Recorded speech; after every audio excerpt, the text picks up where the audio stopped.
17-year-old Timothy Ellison is suing casino owner Bobby Altman for withholding his video Keno winnings. Timothy says he hit a $1,300 jackpot, and Bobby won't pay up. Order. All rise. Your Honor, case number 243 on the calendar, the matter of Ellison versus Altman. Parties have been sworn in. Judge, you may be seated. Why don't you folks have a seat? Thank you, Bert. How old are you, Mr. Ellison? I'm 19. And where do you live? I live in Abilene, Texas. Yes, ma'am. Do you work or go to school? Yes, ma'am. I move furniture. According to your complaint, you were gambling at the defendant's gambling establishment, playing slot machines, and you hit a jackpot. Yes, ma'am. And Mr. Altman refuses to pay you the jackpot. Yes, ma'am. Mr. Altman says that you cheated, somehow rigged this machine, Yeah. and he doesn't pay cheats. Yeah. Mr. Altman, I want you to tell me what kind of gambling establishment this is. Judge, it's strictly games, machines. There's no tables, nothing like that. What is the policy with regard to paying out jackpots when somebody wins in the establishment where Mr. Ellison allegedly won the jackpot? Our policy is that if it's after 5 p.m. and over $300, they have to wait till noon the next day to get paid. Is that posted someplace? I'm going to show you a picture of it right now, Good. Judge. I assume it's a dated picture. When did you win the jackpot, Mr. Ellison? I went on July 26th.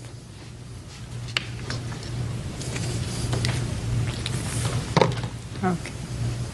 That doesn't show me anything, Mr. Altman. Okay. You show me where that's posted. I'd have to take you to Abilene and show you No, where you it's wouldn't have to. posted. You don't have to take me anywhere. All you had to do was take a picture of where it was posted, not a sign that you just made up. Aside from the fact that in your answer, Mr. Altman, you don't say it was posted. You just said it was policy. You can give that back to him. It's useless. And Mr. Altman knows it's useless.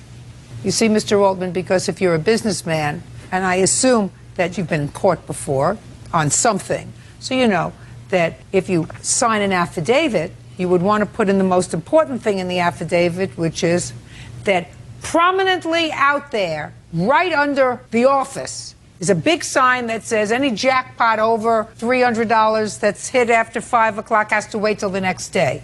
But you don't say that here, sir. You didn't say that anywhere in your answer. Okay. You just brought me a lot of nonsense there. Well. Who are you? I'm his daughter. That your daughter put together for you. Now. See, you didn't think I'd be so smart. You thought only smart people live in Texas. They grown smart in Brooklyn, too. Right. Now, was this the first time you were in this gambling establishment? No, ma'am. I've been in there over 5 times. And who are these people? This is my girlfriend and my friend. Were they with you? Yes, ma'am. So tell me what game you were playing on July 26th. I was playing a Keno. It has all kinds of games on it. And Bobby had a guy up there working for him. Who's Bobby? Bobby Mr. right Altman? here. Yes. Yes, go ahead. He had a guy up there working for him that seen me feed them machines with money, put money in money, because that's all I do is gamble whenever I got free time. And I hit a jackpot. It was, well, it didn't come right off the bat. It had 4 kings, and the jackpot's 5 kings. I hit 4 of a kind, and I hit the draw button to draw another card, and it hit a king. And the guy working looked at me and said that the guy ain't gonna pay you the money. Don't tell me what he said. So you hit the 5 kings. And what time was this? About 4 o'clock. Were you with him? Yes, ma'am. You stand up here. What's so funny? Nothing. What's your name? Levi.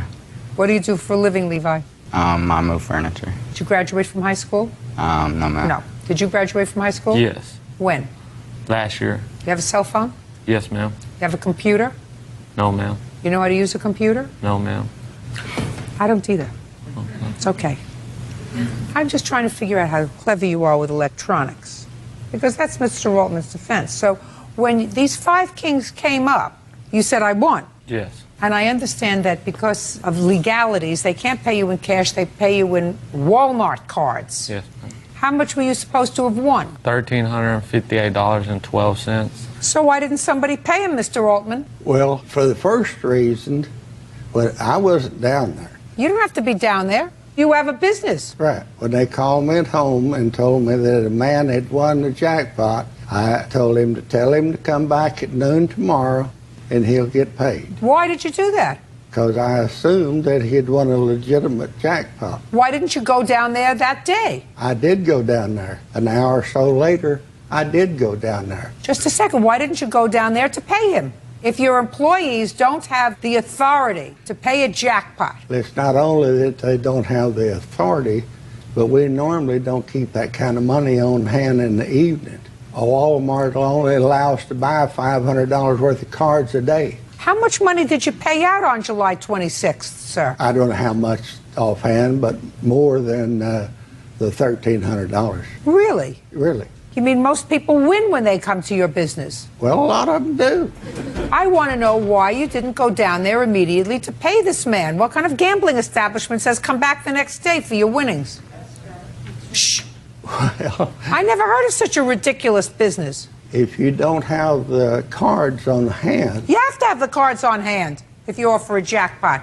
well, I mean, I just came back from Las Vegas. Can Right. imagine if I put money in a machine and it came out that I won $5,000 and Mr. Wynn said to me, come back next week. I'm going to get some money together and pay you your money. You know how long you'd be in business? An hour. and I guarantee you that if he thought you cheated him, How would you It know would on the be a whole telephone? Hey, different Mr. story. Waldman, that's nonsense. How would you know on the telephone that somebody cheated you? I didn't know on the Then you should have telephone. gotten your rear end down to your business and paid him that day or gone down to investigate that day. You don't say to your customer, come back tomorrow. That's the most ridiculous thing I ever heard. Does that sound ridiculous to you?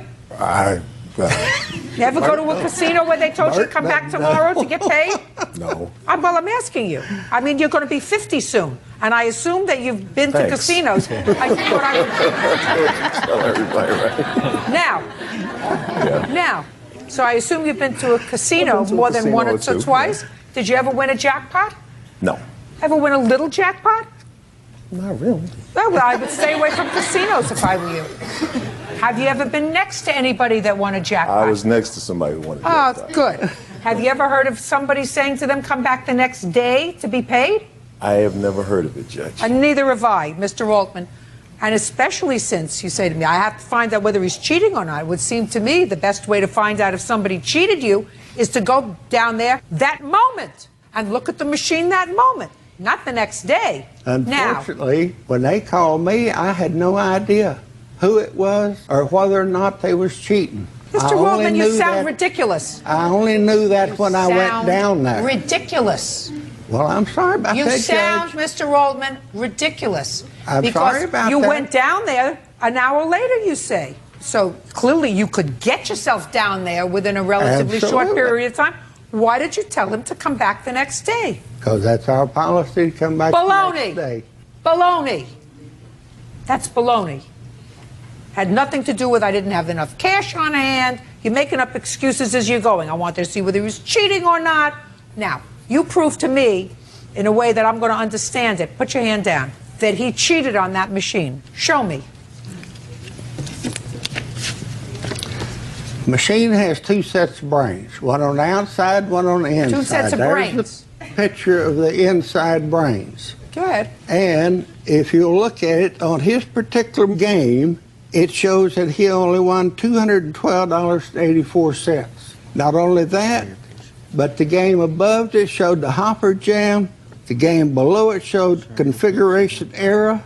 That would only happen if somebody had messed up the brains Well, how does somebody mess up the with brain? their cell phones. How does somebody mess up your game with your cell phone? Well, when we flew in here last night, they announced all cell phones must be turned off Well, while just in tell me. flight. Just tell me. Because they will occasionally interfere with the electronics of the airplane, the hospitals, the games. Mr. Altman, I just came from Las Vegas, my friend, and sat at those slot machines, those quarter slot machines, and talked to my friends on the cell phone. And nobody in the Wynn, the Bellagio, any casino that I've ever been in Las Vegas says you can't use your cell phones because you can jam the machines because slot machines have two brains. Your slot machines have two brains. Mr. Ellison only has one. Right. So far, you have convinced me of nothing except that you don't want to pay for this jackpot. That's the only thing you've convinced me of. I've paid plenty of jackpots that had nothing to do with the money. Nothing whatsoever. You owe him the money, Mr. Altman, and if you don't like the casino business, get out of it.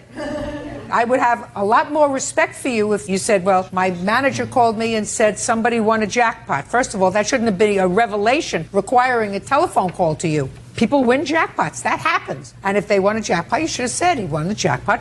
Please pay him. And if you said he didn't have enough cash or enough cards to pay him, which is another lame excuse that you gave me, you say, well, give him what you have and tell him to come back the next day. You didn't say that at all. You said, I'm not coming down. You did manage to go down an hour later because he threatened to call the police. So you went down an hour later. When you got down an hour, and he did call the police. And when you got down an hour later, then you said to them he cheated.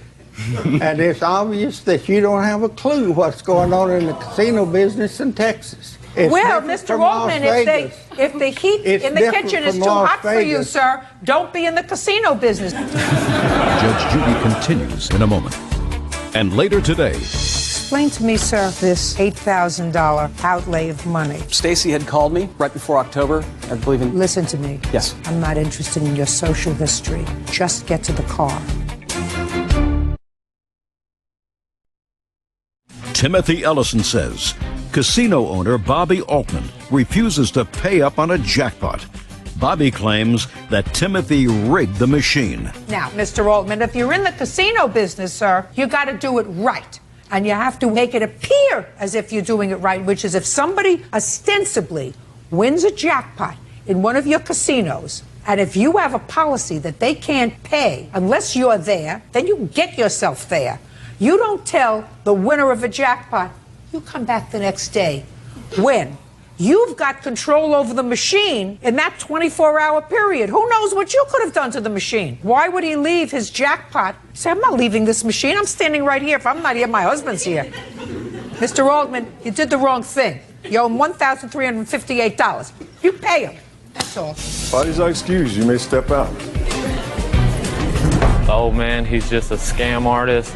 That's what he does for a living. He's a local dopehead and a local thug out there. If I was a dopehead, I wouldn't go in there and spend $1,000 in that casino. We'll never go to that casino again. No, he's not allowed back in my casino. Oh, I ain't worried about it. No, his days are done there with me. He still loves Judge Judy. I watch her every day now for years and years and years. And now the next case. All parties in the matter of Dennis versus Dennis. Step forward. Diane Dennis is suing her daughter, Christy Dennis, for fraudulently using her home as collateral on a bail bond. Christy claims she paid her back. Mr. Dennis, this is your daughter. Yes. According to your complaint, your daughter has had a difficult adulthood. She has some children that you are caring for because she had a drug problem for a while and was unable to care for the children. And I assume that you're doing okay now. Yes. You look fine. Thank you. Sometime during that period of time, she gave you the home that she had, and you and the children live in that home. Yes. You subsequently found out that she had used that home while it was still in her name as collateral for bail for her boyfriend. Right. The boyfriend skipped out. The bail was up to several $1,000s. There was a lien on the house for that amount of money, and you want her to pay you back for that. That's correct. Is there a mortgage on the house? Yeah. How much did you pay for it? $115,000. When did you buy it? It would be like 96 or 97. 99. Oh, 99. What's the house now worth? $150,000. So it is appreciated in value. Yes. And when did she give it to you? In September of '03. And are you paying the mortgage on the house now? Yes, I am. Did you put any money down on the house? No, I didn't. So the house is now worth approximately $35,000 more than when you purchased it. And you put in zero money. Well, I put some upgrades in the home, but I didn't. That has nothing to do with, you put in zero money. That's right. To purchase it. Right. And between 1999 and 2003, you paid the mortgage? Yeah. You did not pay the mortgage. Well, I did. It went into foreclosure 3 times during that time. It was because of non-payment. So the first time was $1,800. That was in '01. She came to me and said, I'm in big trouble. Okay, that was $1,800. And okay. then? A year later, in 2002, it was $2,200. And I paid that. And then I moved in with her. She was having trouble paying her bills and everything. And in 2003, it went into foreclosure for the third time for non-payment. But you were living with her at the time? Yes, and I was giving her my half of the house payment to pay, but she was not paying the house payment. So then we owed $2,425. And I said, well, if you want me to pay it this time, it's no longer your house. And that was in September of 2003? Yes. And when did you actually turn the house over to your mother? September of 2003. And when did you use the house as collateral for bail for your boyfriend? In June of 2004. Well, how could you use the house as collateral? Well, it was still in my name. Well, how could it be in your name if you turned it over to your mother? When did she you kept actually... it in my name. Oh, she can't do that. No, Why did what you we keep it did in your is name? we did a quit claim deed and we notarized it and everything, but I did not record it at the county recorder's office. Why not? Because I was not anxious to take her house, and she said that she was going to pay me back. And so I put on the letter of explanation on the quit claim deed, I gave her a little bit of time to do that and said if she did it by a certain date. Miss Dennis, she never did it. You don't get the benefit of the law when you're not following through and doing the right thing. Ms. Dennis, if you had recorded the deed, which you, I assume, ultimately did. Yes, I did.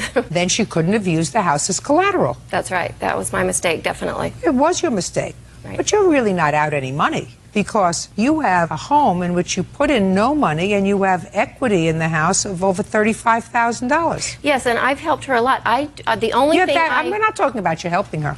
And I assume that when she gave you this house, and if there was increased equity of $35,000, nobody paid any federal gift tax on the house. Well, it hasn't been sold. Doesn't have to be sold. She gave you a gift.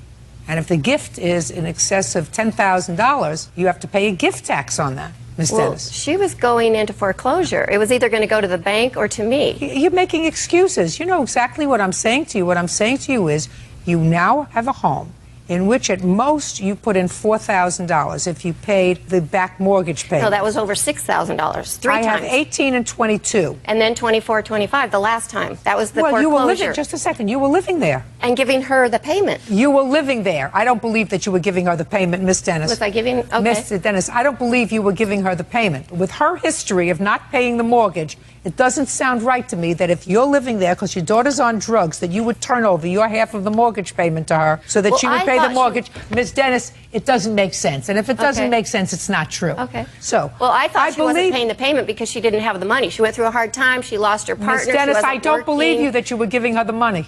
I don't believe that you were living in the house with her to take care of your grandchildren because she was going through a difficult time, according to you, on drugs, and you were handing her over money. I don't believe it. Yeah, well, I don't believe it. I don't believe it. Okay, after she signed the quitclaim deed, the only thing that changed is that I was now making the payment. Miss Dennis, you have a house in which you have now $35,000 in equity for which you paid nothing. Your Honor, I upgraded the downstairs. Good for you. Now you own the house. At the time I took the quitclaim deed, she had about $10,000 worth of equity. This has been since 2003 that she signed it over to me. In 2004, she used it as collateral to get her boyfriend out of jail. Couldn't now have that's done the that. only. Couldn't have done that, my dear, if you had taken the deed. But it still changes hands. The only thing is, it doesn't give notice. As far as I gave constructive notice because I'm living in the house. Don't tell me about constructive notice. You did not give constructive notice to the bail bondsman. Because if you did, then the bail bondsman would not have been. Yeah, I found out that about you think if you talk more than me, No, you're wrong on the law, Miss Dennis. Of course, but of course. A year so later, if you're wrong on the law, and if you come to a court, somebody's going to say to you, you're wrong on the law. Now, sometimes you get a certain amount of sympathy because if you were out money, I would say, I have sympathy. Well, that's not what this is about. We're here on one particular issue. And the one issue that we're here to address is whether or not you are entitled to the money that you had to repay to take a lien off your house. Right. And I'm saying to you that it wasn't your house. Okay. Unless you record it, because that's what the law requires. Okay, You're trying to speak over me. Now, Ms. Dennis, the law requires that with regard to real property, that is land, homes on land, that you record a deed so that the rest of the world knows that this is your property. The law does not require that with regard to personal property, the locket around your neck, the shirt that you're wearing, but the law requires that with regard to land. Right. You chose, for whatever reason, not to do that. She was absolutely entitled, therefore, during that period of time to use her house as collateral. Now, if you're looking for a sympathy factor, there is none, because according to you, the equity that she had built up until 2003 was $10,000. Now the equity is $35,000. So sympathetically, it's here. Morally, it's here. Okay, I paid over $6,000 just to get it out of foreclosure when she was non-paying. Okay, I put in improvements that was way over the Goodbye, Miss 10,000. Dennis. You're not getting anywhere. The case is dismissed. Okay. Next step out. Now, this is case number 212 on the calendar in the matter of Kavanaugh versus Klein. Thank you. You're welcome, Judge. Parties have been sworn in. You may be seated. Folks, have a seat. Miss Kavanaugh, the defendant and your son were in a long-term relationship, although I don't see here that they were ever married. Is that No. true? Not married. No, we weren't. But you have 3 children together. Yes, we do. So how long did this relationship last? Lasted 16 years. Just for my own curiosity, is there any reason why you chose not to marry? I don't really believe in marriage. I'm too afraid to get married. Divorce is too expensive. Your claim is that Miss Klein has some property that belongs to you. Yes, she does. In her home. Yes. After, of course, your son left. You want it back. And you also claim that Miss Klein made false charges to the Child Protective Services Agency about you, causing you severe stress. Miss Klein says she did not make those calls to Child Protective Services. She knows who did. Yeah. She says her girls did. My girls did, and also Cassie and Christy, who are her witnesses. And they did it at their house. And she said they found things that were troublesome to them. As far as the property is concerned, she says the property is hers. The property we're talking about is a pool table, is that right? No, it's a poker table. card table or coffee table. Okay. According to what you said, Ms. Kavanaugh, in your complaint, you gave this poker table, this table, to your son as a gift. I lent it to him. No, that's not what you said. You said you gave it to your son as a gift. You want me to read you what you wrote? No, that's fine.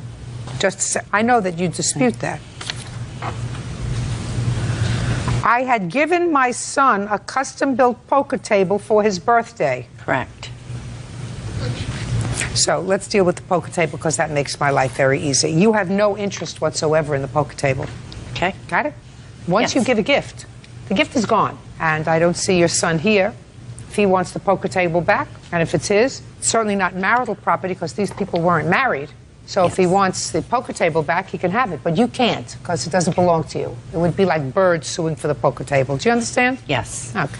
Let's get to the allegations of abuse and or neglect that were made to Child Protective Services. When did your son and the defendant separate? February, she threw him out. Were you working during the 16 years you lived together? Yes, I was. I was basically the only one working in the relationship. What were you doing? I managed 2 bowling centers. And who took care of the children? Anthony usually did, and Dorothy. What kind of work does Anthony do? He worked on cars on the side. No steady job? No. Why doesn't your son have a steady job? He did have a steady job. He worked at the garage. It was in his name. He did have a steady job. He had his own garage at 25. You mean for the 16 years that they lived together? Yes, ma'am. Did he file tax returns on that? No, he did not. Well, if he had his own business and if he was making money, then that's a very serious crime that he committed by not filing tax returns for 16 years. Here he's got his mother swearing under oath that he had his own business. He did on the side. He did on the side, yes. What do you mean on the side? On the side is something that you do when you have a full-time job elsewhere, True. Ms. Kavanaugh. True. On the side is not what you do when you have 3 children. That's true. I agree with that. Where is he? He's working right now. Doing what? He works for Twin City Transmission. What happened to his garage? It was closed down after Stephanie and him got into trouble and separated. Due to his alcohol and drug problem, he's on probation right now. And that's why he had to leave the home, because I did not want that around my kids. It took me a long time, but I was a victim of domestic violence until I got strong enough to do it on my own. Fine. Well, he's certainly not here supporting his mother. Or his children. What makes you think that the defendant called Child Protective Services? Because of the paperwork that I have and the statements that they made. I'd like to see it. Okay.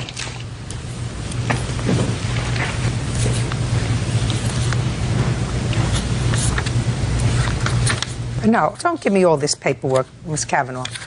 I want you to show me where in this paperwork it says that a call was made to this Child Protective Services by Miss Klein. Oh, they don't do that. Well, so what I want you to tell me is you direct my attention to somewhere in this stack of papers to evidence that Miss Klein called Child Protective Services. Then it would have to come from my witness who told me that. Fine. Who's the witness? That would be you. Stand up. Who are you? Christy. How are you related to these people? That's my grandma. But that's not your mother, so you have different parents? Yeah. Okay. Where do you live, Christy? Down the street from her. And down the street from your grandmother. Who do you live with? My mom. Now tell me what you know about Miss Klein calling Child Protective Services. Her oldest daughter did. Well, her oldest daughter is not her. Christy, listen to me very carefully. Do you know anything about Miss Klein calling Child Protective Services? No. Sit down. Do you have any other witnesses, Miss Kavanaugh? I have Cassandra. Be very careful if you're going to stand up here. Do you understand me? Yes. Stand up. Do you have any evidence that Miss Klein called Child Protective Services? No, ma'am. That was being good and careful. Yes, Miss Kavanaugh. Okay, there's also a countersuit from Stephanie that I called. I haven't gotten to the countersuit yet. Okay. Well, do you have any other evidence that Miss Klein called Child Protective Services about your care of your children or grandchildren? Other than the piece of paper here that states that they investigated both her and I, which is that's why I called him myself. My name, Stephanie, and all 3 children. So the answer is you have no, listen to me, so the answer is you have no evidence that it was Miss Klein who called Child Protective Services? No, I cannot prove it was So her. your case is dismissed in its entirety. The poker table doesn't belong to you, and you have no proof whatsoever that Miss Klein called Child Protective Services, so I don't even have to get into the fact that if she called them, whether what she said was true. Now I'll get to the counterclaim. Judge Judy continues in a moment. And when people use that child protective hotline for other reasons, it infuriates me. And if it was my world, they'd be in jail. And later today, if you happen to be built like you are, you have to use your strength and your girth wisely, sir. Yes, ma'am. Not like an idiot. real cases, real people. Judge Judy. Dorothy Kavanaugh says her son's ex-girlfriend, Stephanie Klein, made false charges to Child Protective Services. Stephanie is countersuing, claiming Dorothy's actions caused her to be fired. Your counterclaim is that Ms. Kavanaugh called Child Protective Services with regard to you, your care of the children, and because of her harassment, you lost your job. I'd like to hear it. I can't prove that she called, but... Then if you can't prove that she called, then you have no case. I'm not positive that she called. Kids were visited because of it, in which they stated that Dorothy... You can't tell me what they stated? Not necessary. I don't have to reach that threshold question because neither of you has any proof that the other was responsible for calling Child Protective Services. That's part of Let me deal with Child Protective Services, these calls back and forth, whomever they came from. Calling Child Protective Services is like calling 911. You call 911 when there is some emergency, when you feel as if somebody is being threatened, when you feel as somebody is being placed at risk. And I'm not saying that those things weren't the case with these allegations that were made by whomever they were made. But it should be a felony in every jurisdiction, a very serious crime, for people to use calls to Child Protective Services in order to either incite or resolve or for retaliation or for retribution about some other issue because they have limited enough resources at Child Protective Services to investigate real allegations of neglect and abuse. And when people use that Child Protective hotline for other reasons, it infuriates me. And if it was my world, they'd be in jail, if that's what they're using the hotline for. Having said that, we will move on to the next cause of action in your counterclaim, which is that Ms. Kavanaugh caused you to lose your job. Yes.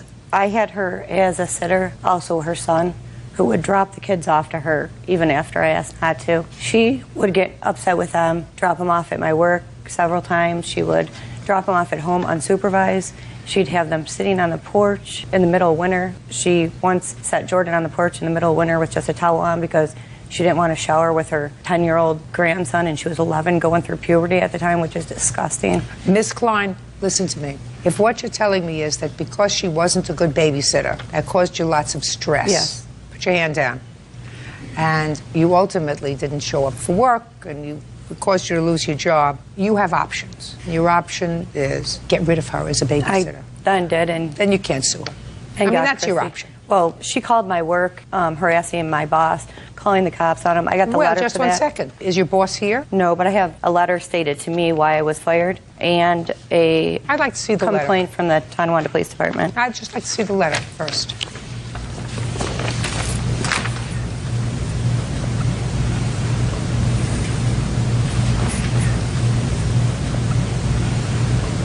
Okay. Can I see the report to the police department?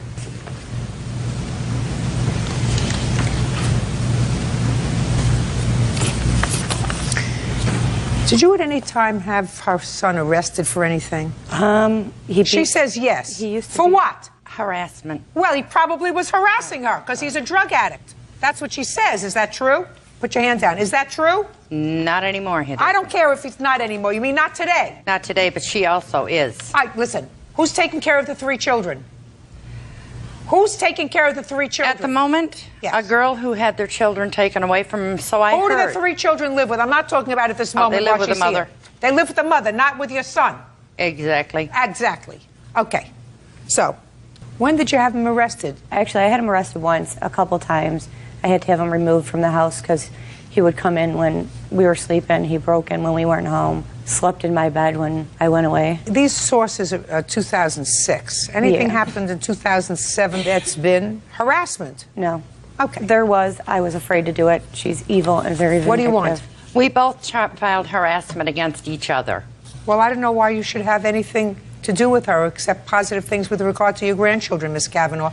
You I have a took son her- that's problematic. I took her You to have, court. listen to me. Yes. Carefully. Yes. You have a son who's a problem. Yes. You have the mother of your grandchildren who has been supporting the family for 16 years because your son is a bum. There's no question that he's a bum because there's no question that they had to file tax returns because she worked for a company that wouldn't have paid her under the table. That your son, if he was working at all, which I somehow doubt, certainly has not filed tax returns and has not paid his fair share of our expenses as a community. He was paying child support. Well, what do you want me to do? Give him a gold medal for that? He made children. That's what he's supposed to do. Yes. Put your hand down. He's supposed to pay child support. A lot, not a little. Right. So if I wanted to be supportive, I would be as supportive as possible if you were a reasonable grandparent of my 3 grandchildren and said to my son, listen, I tried my best with you. Maybe my best wasn't good enough, but I'm certainly not going to annoy the mother of my grandchildren who's trying to keep it together. Do you get my drift? She wasn't That's trying to keep it together. Do you get my drift? I understand you, yes. Perfect. And I wouldn't sue her for a stupid card table because that's ridiculous. Ridiculous. Goodbye. Your case is dismissed, as is your counterclaim. Parties are excused. You may step out, ma'am. Because she's a wacko. Just to hurt me even worse. Drinking and drugs. I wouldn't be able to afford my mortgage or my house Both her and my son were the same. if I was doing drugs, nor will I be able to care for 3 children. That the mother gets treatment for her drinking. She does that with any one of her kids that separate from their girlfriends. Well, I would imagine eventually somebody will catch up with her and take those children away from her. That's what she does. She has nothing better to do than sit on her butt, smoke cigarettes, and make everyone's life a living. And now the next case. All parties in the matter of Jacobs versus Nelson Ankhorn. Step forward, please. Gazina Jacobs is suing her former tenants, Benjamin Nelson and his girlfriend, Vanessa Ankhorn, for rent, utility bills, and for severely damaging her rental property. Ms. Jacobs, you rented a unit that you had, apartment. Yes. To the defendants. They were referred to you by a neighbor. According to your complaint, you had to evict them. They owed you rent. You want your rent. You want the damage that they did to your apartment, which you say was substantial. Mr. Nelson and Ms. Eichhorn say you owe them money. You kept their security deposit. They did not cause any damage to the unit. They were current in their rent until you shut off their electricity and their power, and they have a counterclaim. What kind of work do you do, Mr. Nelson? I'm a handyman, mechanic, painter. I do a lot of things. Do you work for anybody or you work for yourself? I work for myself. And what do you do? I'm a hostess. It's just the two of you in the unit? And how much was the rent? $960 a month plus electric and gas. Which you were supposed to pay for yourself. Yes. When did you move in? I believe it was September of 06. When did they move in? They moved in at the end of January of 07, and the lease agreement started 1st of February of 07. I don't think that's right. We lived there longer than that. Can I see the lease, please? I have the lease agreement. Vacation, Mr. Nelson. No. You moved in February of 07, sir, not in September of 06. Okay. So, first let's start with the question of utilities. According to your answer, you say she agreed to rent us the unit and we signed the lease for $960 a month, including utilities. Now you say you were supposed to pay your own utilities. Electric and gas, yes. You were supposed to pay your own utilities. Did you put them in your name? Right before we got evicted. Eventually we had to. What do you mean eventually you had to? You had to when you moved in February. Well, they were in her name up until then because it was part of the agreement that our utilities would be included in the $960 rent. Not according to him. According to this evidence in these papers, that's what it was. It was in her name for a long time. Well, it was, of course. It had to be in somebody's name. Yes, and until she turned it off without notice. Just a second. Were you supposed to pay the utilities? Yes. Why didn't you put the utilities in your name starting in February? Because that wasn't part of the agreement that we had. Of course it was. We didn't have the money at the time. That may be an answer. So we agreed to do it when we had the money. Yeah. Just a second. When did you have the money? I believe it was in April or May. By April, she had already turned off the utilities. That's when we got it in our name. Because you didn't pay them. When did you move out? We moved out around the beginning of June, around June 10th. June 9th was our last day. So you owe her rent for February, March, April, May, and June. 5 months. No, that is not true. We've paid her up until like the last 2 months before we moved out. I'm telling you that's what you owe her. Okay. Show me that you paid 5 months rent. If you didn't give her rent for 5 months, tell me when you stopped paying her rent. I always brought her cash. I stopped paying her rent on about end of April. I stopped paying rent because I didn't have the money because I lost my job. All right, fine. So far, you owe her $1,150 in rent, and you didn't pay the utilities for February, March, and April. I assume that they paid them in May because then they had to put them in their own name. At least yes, you were exactly. off the hook. So how much did they owe you for utilities? Utilities is, I got the receipts right here, $767.69. Now, you have pictures of the damage to the apartment? I sure do. I'd like to take a look at it. There's several sets of pictures. I also have a list from the repair person and the checks that I did pay a person to repair the $4,000 worth of damages.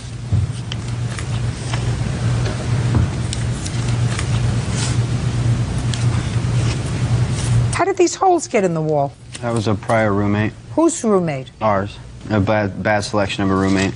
Well, you owe her for this damage. Yes, I believe we do. We're responsible because you are. It's your roommate. Go find your roommate. I'm putting in a small claim right now. Yeah. Go ahead. That master bedroom, I know it was their bedroom, and right below those holes was their mattress. So yeah, you can see her head there, Your right Honor, where he. That is untrue. She's made a lot of allegations about us, about him doing bad things to hurt me.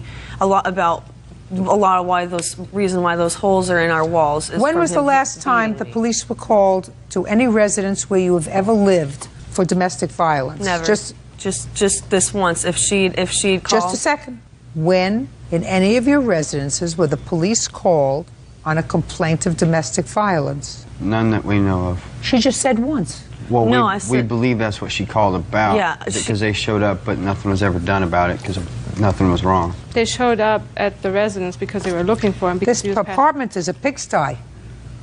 Don't you clean? Yes, ma'am. Yes, we had a roommate that came in while we were at work and damaged a lot of stuff. It's Filthy. That doesn't happen from a messy roommate. That happens from people who live like pigs. I don't live like a pig, Your Honor. Well, you did. I never saw a place so filthy. I had to go through my house in 2 days' time, and I had to pretty much tear everything apart that I had and find what was sentimental to me, pack it up, and then start throwing a lot of my things away. Should have paid your rent.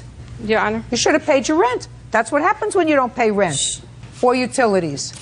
We had agreed to start paying it off. We had actually started paying it off. And listen, she's not your mother. I know. She's your landlord. The first thing that you did was you moved into the apartment. You were supposed to put the utilities in your name. You didn't. Then you have a counterclaim that she had no right to turn off the utilities because she got tired of paying $767 for your utilities. Well, then you had no choice, but you put them in your name. At least she's off the hook. I don't know whether you stiffed the utility company or not. I assume you did. Now, then you leave an apartment like a pigsty and you blame it on a roommate. Well, so far it's everybody's fault but yours. Everybody else is wrong. She's wrong. I'm taking responsibility since it was my roommate. I have to. I don't necessarily think it was your roommate, sir. I don't necessarily think it was your roommate. I don't believe necessarily it was your roommate just because you say it. Do you understand? Oh, I understand. Good. I'm glad you do. Okay, so far you owe her $19.17 just for your rent and the utilities. And that's the detailed list of what was repaired? Nothing was repaired, Your Honor, except for the holes in the walls, because I live right next to that place, and so does my neighbor, and she happens to walk by and she sees our things are still being used. A refrigerator that she said was damaged that we need to pay for to replace, still being used. It was like that before we moved in. That's a lie. Show them these pictures, please. The refrigerator was not repaired, and the refrigerator I'm not suing for. I'm just suing for the repairs Mr. Bean did on my rental unit. Your Honor, I was going through all these items. That's why it looks like a pigsty like this. Hey, just take a look at the toilet. The toilet isn't going through the items. That toilet hasn't been cleaned, it looks like, in 6 months. You owe $5,000 for your cleanup, for your rent, and for your utilities. Now, give me 30 seconds or less on your counterclaim. Let's go!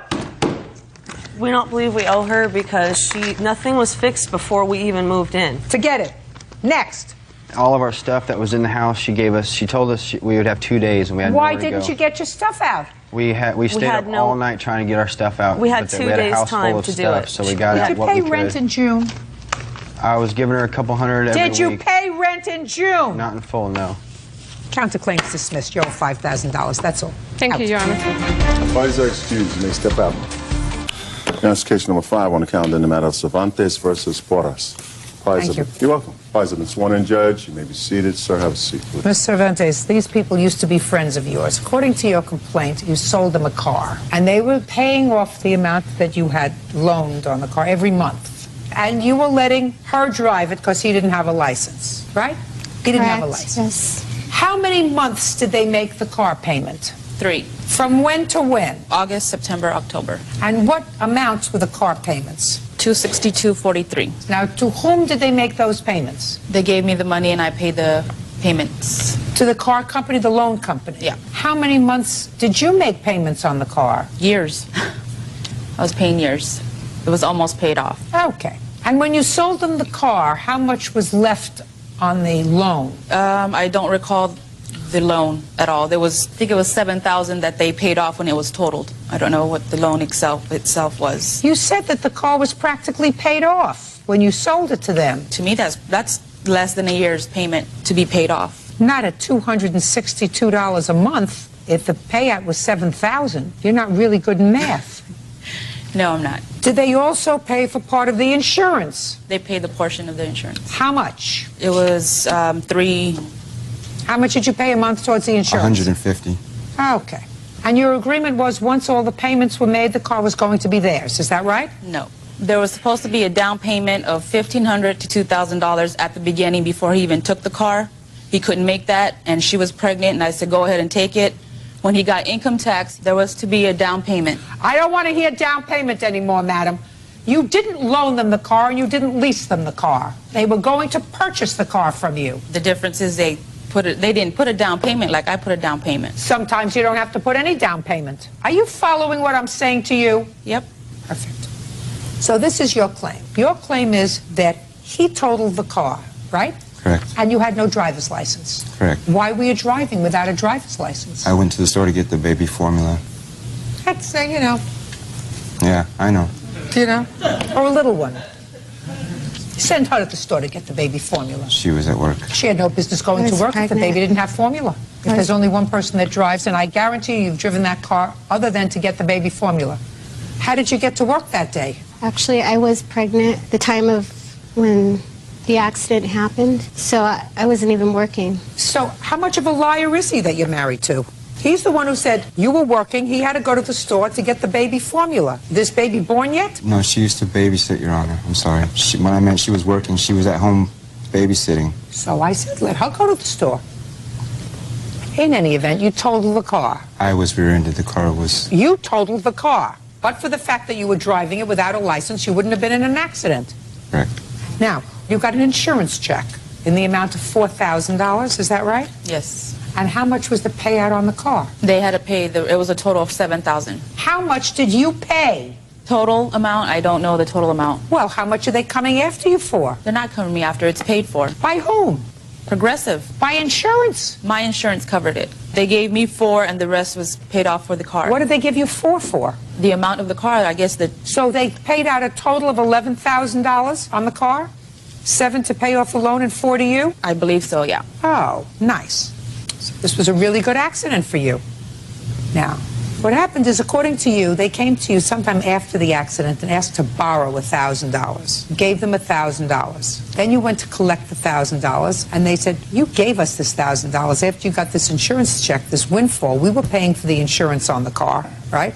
The check should have been ours because, you know, we had possession of the car. And you kept the check, so you gave us this $1,000 so we could go put down a down payment on another car. So then you went over to their house to get back this $1,000. And it is your claim that while you were there, things got physical and he grabbed you by the arm and he pushed you. So you're suing him for the $1,000 and for the push. And the defendants say that they're counterclaiming because they want that insurance check. Your Honor, at no point in time did I push her. I actually have a police statement. I want to look at it. Okay. First of all, Ms. Cervantes. Yes. It doesn't make sense that they would borrow $1,000 from you at all. They borrowed $1,000. I have the canceled check. Oh, I know that you gave them $1,000. I said that they didn't borrow $1,000 from you. It's written a loan. I don't care when you wrote the word loan. You're slick. I don't care when you wrote the word loan on the check when you got it back. There is no question in my mind that you owed them an obligation, considering the fact that you had made a deal on this car, to at least share the proceeds with them partially. After all, you had been paying on this car for years. They had only been paying on the car for 3 months. So it seems to me $1,000 would be perfectly reasonable for them to expect you to let them have as part of the financial input they had in securing this $4,000 insurance check for you, because they paid half the insurance and they were paying the monthly car payments. That doesn't excuse the fact that he was driving without a license. So I don't believe that there was a loan, period, because it doesn't make sense. They made payment on it. They did make payment on a loan. Let me see where they made payment on a loan. I have text messages here. That says what? That they made a payment on the loan. He brought the $100 Show me. payment. I don't believe, I'm not going to believe him either. Show me the text message where they say that they either made or will make a $100 payment on this loan. There's 8 messages here, but here's the one for $100. That's all I want to see.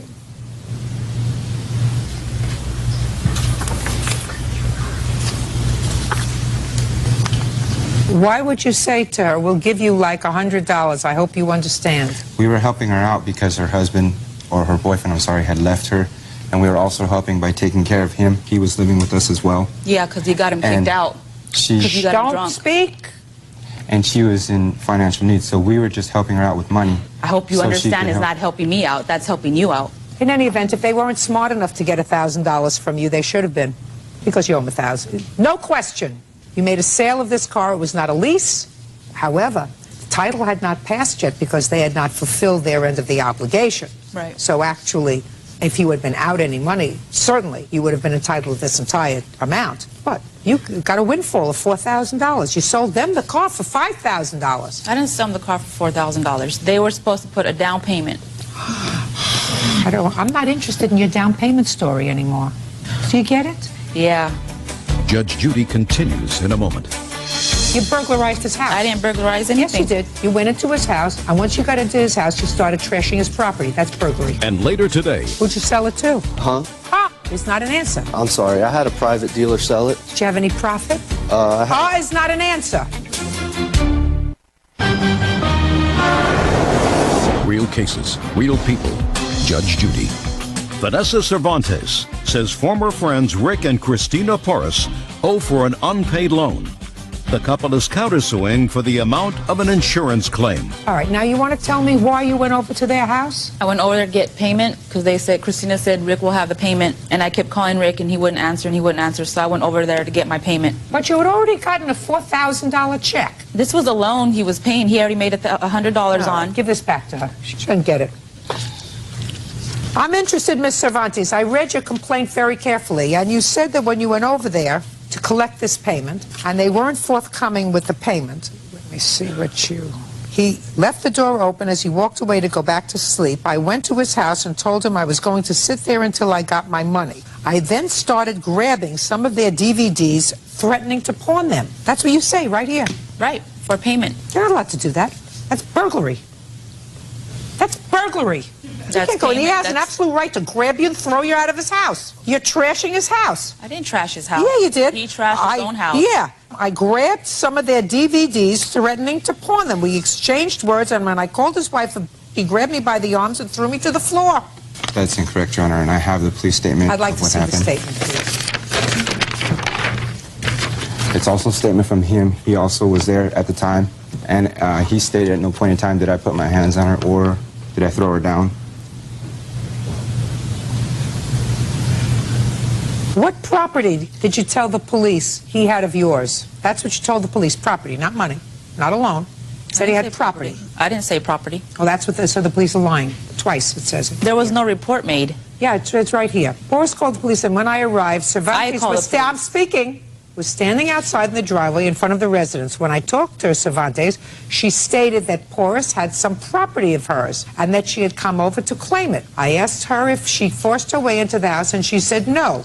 She had been invited inside. Mr. Porras stated that Cervantes had gone upstairs into the front room and pulled their DVD player off the shelf. Mr. Porras said that Cervantes then stepped on their DVD player as it laid on the floor. Mr. Porras stated that after Cervantes had stepped on their DVD player, he pushed her out the front door and closed it to protect the rest of his property. Okay. He had no right to be there. I was getting my payment. You had no right to be there. You burglarized his house. I didn't burglarize anything. Yes, you did. You went into his house, and once you got into his house, you started trashing his property. That's burglary. He had no right to be there. He had every right to throw you out, and he did. So you don't get paid for that. You also don't get paid $1,000, which, as far as I'm concerned, was a windfall for you. You got 4. You gave them 1. Now, as far as you're concerned, you did not uncross your arms. You did not fulfill your end of the contract that you had with her, which was that you were going to finish paying for the car, and then it was going to be yours, right? Correct, because it was totaled. She was like a loan company. Once you finished paying off the loan on the car, you were going to get title to it. Right. But you didn't have title to the car yet because you hadn't fulfilled your total obligation. Do you understand? Yes. So you don't get the rest of the $3,000. She's already given you $1,000. We weren't countersuing for the car payment. We were countersuing for defamation of character and property damage. There's no property damage. Just a second. I'm going to read you. You know, you've got to be very careful about what you write. This is your answer. I'm going to read it to you. We are countersuing in the amount of $3,000 for money that belongs to us. We made a deal with Vanessa that we were purchasing the Dodge from her. We made all of our payments and paid the insurance. Yet when Rick got into an accident that was not his fault, Vanessa kept the majority of the money. We paid for the car and the insurance and feel we are entitled to all the money from the insurance company. She only gave us $1,000. We want the remaining $3,000. That's all you wrote. I'm sorry, I had a countersue. I left it. That's the countersuit that you wrote. That's what you signed. That's what your wife signed. That's what you're not going to get. You got $1,000. What happened was you drove around this car for 3 months and it didn't cost you anything because you got back what you put into it, right? Correct. Plus, don't drive around in a car without a license. Do you have a license now? No, ma'am. Why? Because I owe Department of Transportation money that I haven't been able to completely pay off. You have a car now? I don't know, ma'am. Don't let him mess up your record. I carpool. Don't let him mess up your record. Do you understand? Yes. You look like a very nice, very quiet lady. Goodbye. You too. Parties are excused. You may step out. I felt that it was a loan. No, it was money given to us Can we borrow the money? And I said, yeah, it's a loan. because we were making car payments and the insurance payment. They're just liars. I guess money changes some people. And now the next case. All parties in the matter of Gravenstein, Irwin versus Lewis. Step forward, please. 26-year-old Vanessa Gravenstein and 25-year-old Karina Irwin are suing their former friend, Brian Lewis, for embezzling money from an art collective. Miss Gravenstein, according to the complaint that I've read, you and the co-plaintiff met the defendant.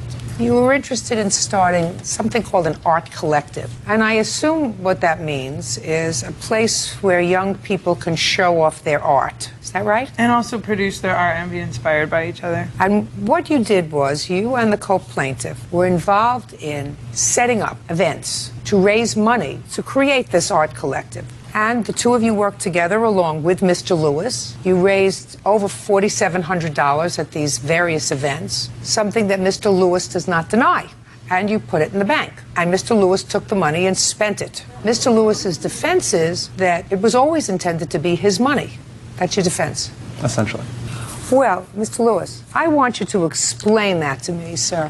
9 months ago, I was starting a venue to have Starting a venue space for concerts, art showings, and so forth. And over the course of about 9 months, I looked for a location to house that. I thought you said 9 months ago you had a venue space. No, 9 months ago we did not. 9 months ago, then you had nothing. You had an idea. We had an idea. Keep going. And over those 9 months, I started a business called... What was the business? The business name was Is Village, and it was filed by the Secretary of the State of Oregon. So now you had an idea that you gave a name to, and you filed a registration of the name. So far you have an idea and a name, and nothing else. Keep going. I basically looked for individuals to help me create this venue space that was supposed to be owned by myself, and met with friends and other individuals, and they aided me in organizing different events. Who aided you? These two individuals and a rotating group of individuals that came in, came out. Keep going. We held events, generated money, and because the business belonged to me, it was put in my personal bank account and was my personal Why was it put in property. your personal bank account? Because the business was mine,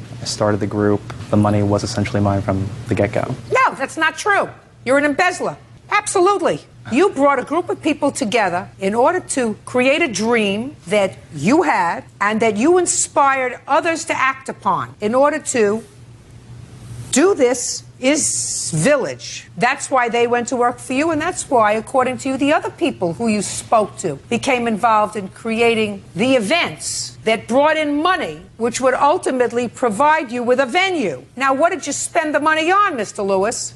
When I was no longer satisfied with the direction of the business that I started, I followed up on interests, business interests, friends of mine, a limousine. So you spent the money on yourself? I wouldn't say that, but... Well, I would. They weren't investing in a limousine. That's not why they worked to create this, so that you could invest in a limousine? Outrageous. You're outrageous. I'm surprised you didn't notify the police. Did you? We notified you instead. Well, his conduct is outrageous, and you should have notified the police. He's an embezzler. And I wouldn't go into a business with you, Mr. Lewis. What you did is outrageous. The only problem is you're not entitled to this money. I mean, my problem is people supported you and gave money and contributed because they were looking forward to some place where they could show their wares. If I gave you this money and you used it on yourself, you're no better than he is. Exactly. So we feel like we've learned from this situation, and we're going to get a new business and a new business name. I want to see how much money you collected and how much you put in his bank. Do you have the records? Yeah. I'd like to see it, please. Ever been arrested, Mr. Lewis? No, ma'am. How old are you? 21. Better go back to business school. Definitely considering it. I want to see where the money went in. The deposits are highlighted and circled, and then we wrote next to it which benefits that money came from. Oh, that's fine. As soon as you get me the bank records, not these, the bank records. Do you understand? You mean you can't get them because they're in his name? I will sign an order for the bank to turn those over to you, unless he does. You prepared to turn those over? More than happy to do it. Fine. As soon as we get those and you have a venue with a signed lease, the check will be made payable to that venue. Do you understand? That comports with the reason that not only you, but other people became involved in this vision. Is that reasonable? Absolutely. Perfect. Thank you very much. Grow up, sir. Otherwise, you're going to find yourself in jail. That's all. Parties are excused. You may step out. Now, it's case number 242 on the calendar in the matter of Blanco versus Trujillo. Thank you. You're welcome, Judge. Parties have been sworn in. You may be seated. Why don't you folks have a seat? Miss Blanco, Mr. Trujillo was your boyfriend. Yes. Your complaint alleges that he co-signed for a car for you. Yes. The car was titled in his name? And mine. But he was on the loan? Yes. You couldn't get credit? Both of us were on the loan. But you couldn't get credit yourself? Yes. You broke up. And the agreement, when he agreed to co-sign for you, from what I understand, was as follows. He would co-sign for you, and you would make regular payments on the car, timely, that you would maintain insurance on the car, that you would pay for his cell phone, maintain his cell phone. Anything else, sir? Medical insurance. And keep him on your medical insurance, pay for his medical insurance. Yes. That was in exchange for him obligating himself on the car loan. You broke up. According to Mr. Trujillo, you were late in many of your car payments, which damaged his credit. Yes. In addition, although he doesn't say it, you do, you canceled his cell phone and canceled his medical insurance. In January of 2007, yes.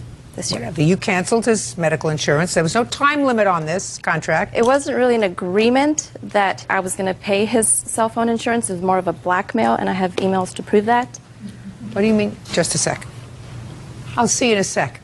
But it's my understanding, even from you, in your complaint, that we came to an agreement, this is what you swore to, that he would co-sign my car for me, and I would pay for his cell phone plan along with adding him to my medical insurance. That's what you say. Yes. So you canceled his cell phone and you canceled his medical insurance. You fell behind in your car payments, and he repossessed the car and turned it back in.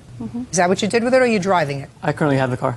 You currently have the car, and Yes. you've made up the car payments. Right, I write it up to date. You want all the money that you put into the car. Not necessarily all the money, the down payment that I put into and the payments, some of the payments that I did, and for insurance and the cell phone bill that I did remove them from it, but it wasn't really an agreement. And I have emails that show that it was more of, if I take them off, that the car deal would be done and deal with. Well, that's true. You know, you don't understand, Miss Blanco. If you made that agreement with him when he co-signed for the car for you, which is what you say in your complaint, and you subsequently break up. So you get the dates. When did you break up? In September of 06. And when was the car purchased? July 22nd of 06. And when did you take him off the cell phone? The cell phone, I took him off in this February of 07. And when did you cut him off of your health insurance? They didn't cancel that until August 31st of this year, after he took the vehicle and everything. When did you cancel him from the health insurance? Not when they took him off. When did you cancel him? When I told him June of this year. June? Of 07. And he repossessed the car? June 10th. Which he lied about repoing the car. He did not tell me anything. He doesn't have to tell you anything. How many times were you late on car payments? 4 times. But I have proof from VW that I called them,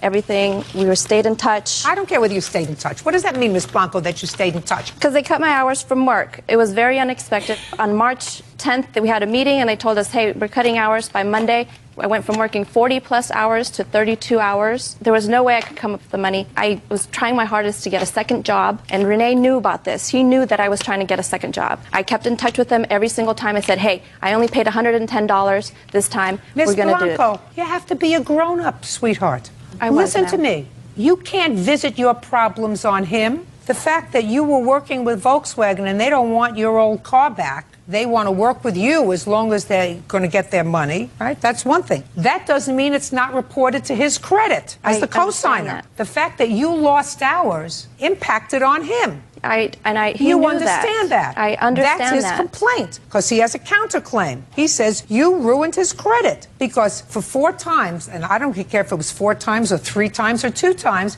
if you don't make your car payment on time, the people who were responsible on that loan are going to be penalized. That was him. He has an absolute right to repossess the car for that alone. In addition to the fact that you had a contract with him, a verbal contract, he would obligate himself on the car if you would maintain him on his cell phone and your insurance. Well, after a while, you're not his girlfriend anymore. You say, I'm going to cancel that cell phone. I don't want to pay for a cell phone, but he's calling other people, and I don't want to pay for his health insurance anymore. I'm canceling it. It wasn't out of a malicious act to It doesn't have to be remove him. It doesn't have to be malicious. That was your contract with him. But it wasn't a contract. Yes, it was. That's what you said. You I said have it emails was an from him. agreement. We came to an agreement that he would co-sign my car for me and I would pay for his cell phone along with adding him to my health insurance. You want me to see what you signed? I know. I circled that agreement part. It wasn't... That's what you signed. I know. That's what you swore to. It wasn't an That's what you said happened. That's what he says happened. You may not want to revisit that now. Your Honor, there's an email here that shows the only reason I kept that going was because she of doesn't this. understand that the email is going to support exactly what I said. I know.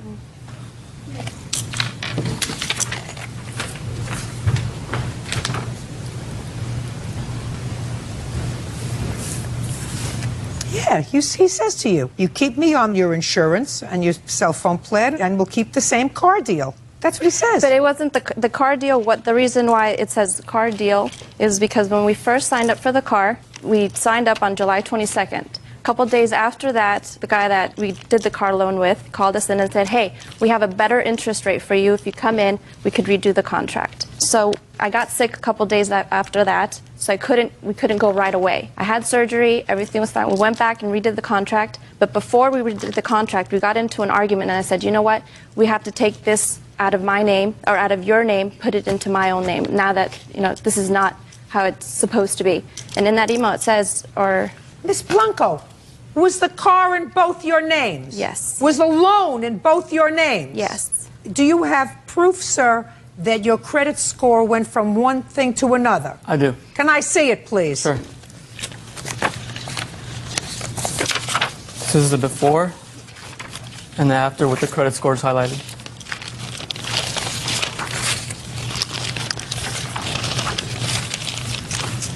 I have the proof of, or not proof, but when we first co-signed the car, they did a credit check on us, and I have the credit score that they gave us on his and Not mine. us, him. And mine.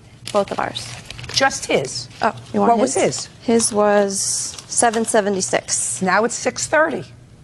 You know, when you walk out of the showroom, the car is diminished by 20%? Yes. So he had to take over a car that was now worth 20% less because you ruined his credit, in addition to cutting off his cell phone and insurance. Forget that. So you don't get anything for that, Ms. Blanco? Nothing. This you should is have not. kept up your end of the deal. If you kept It wasn't an agreement. I know that says it says it's agreement, but when we were signing it upstairs, I circled it and said it wasn't really an agreement. Whether it was or it was not, you cannot ruin the co-signatory's credit rating because you had a problem with your job. That's not his problem. He knew that, and we were trying. We both wanted to make payments on it, but they didn't take credit card. No. And I Listen, tried Ms. my hardest to Blanco, get a stop second job. crying. Did you buy a new car? No, I have not. Why not? I'm saving up for it. Good. That's what you should have done. Payments. That's what you should have done. And that's what we wanted to do, and I wanted to do, and I have proof that I tried my hardest to get my car to pass smog so that I didn't have to get a new car. Chucky was also there as when I was searching for a new car. I did not want payments whatsoever, and he convinced me to get a new car and get payments. You are a very strong young lady, and you don't seem to me like somebody who's shy. You got into difficulty. He had a right to take back the car. Not the way he did, though. Listen.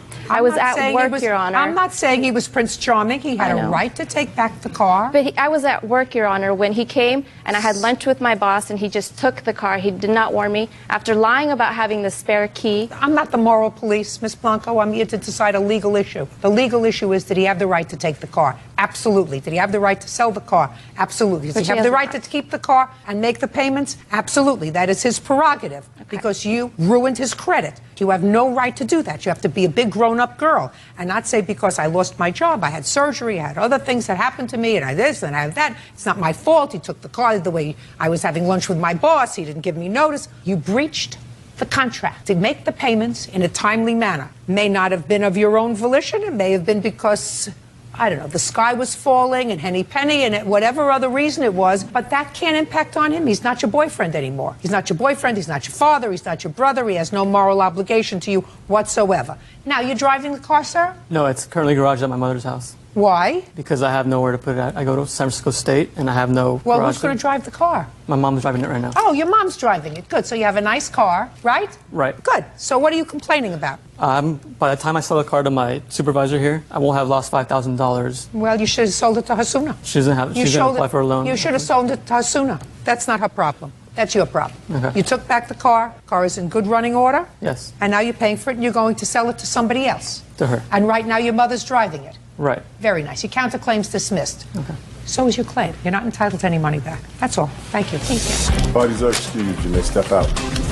Well, as the Judge Judy said, she needs to grow up, He's got a lot of issues to take care of, a lot of them, be an adult about things, and pay her bills on time. before he gets into a relationship like this again. Lesson learned. Don't sign for anybody. And now the next case.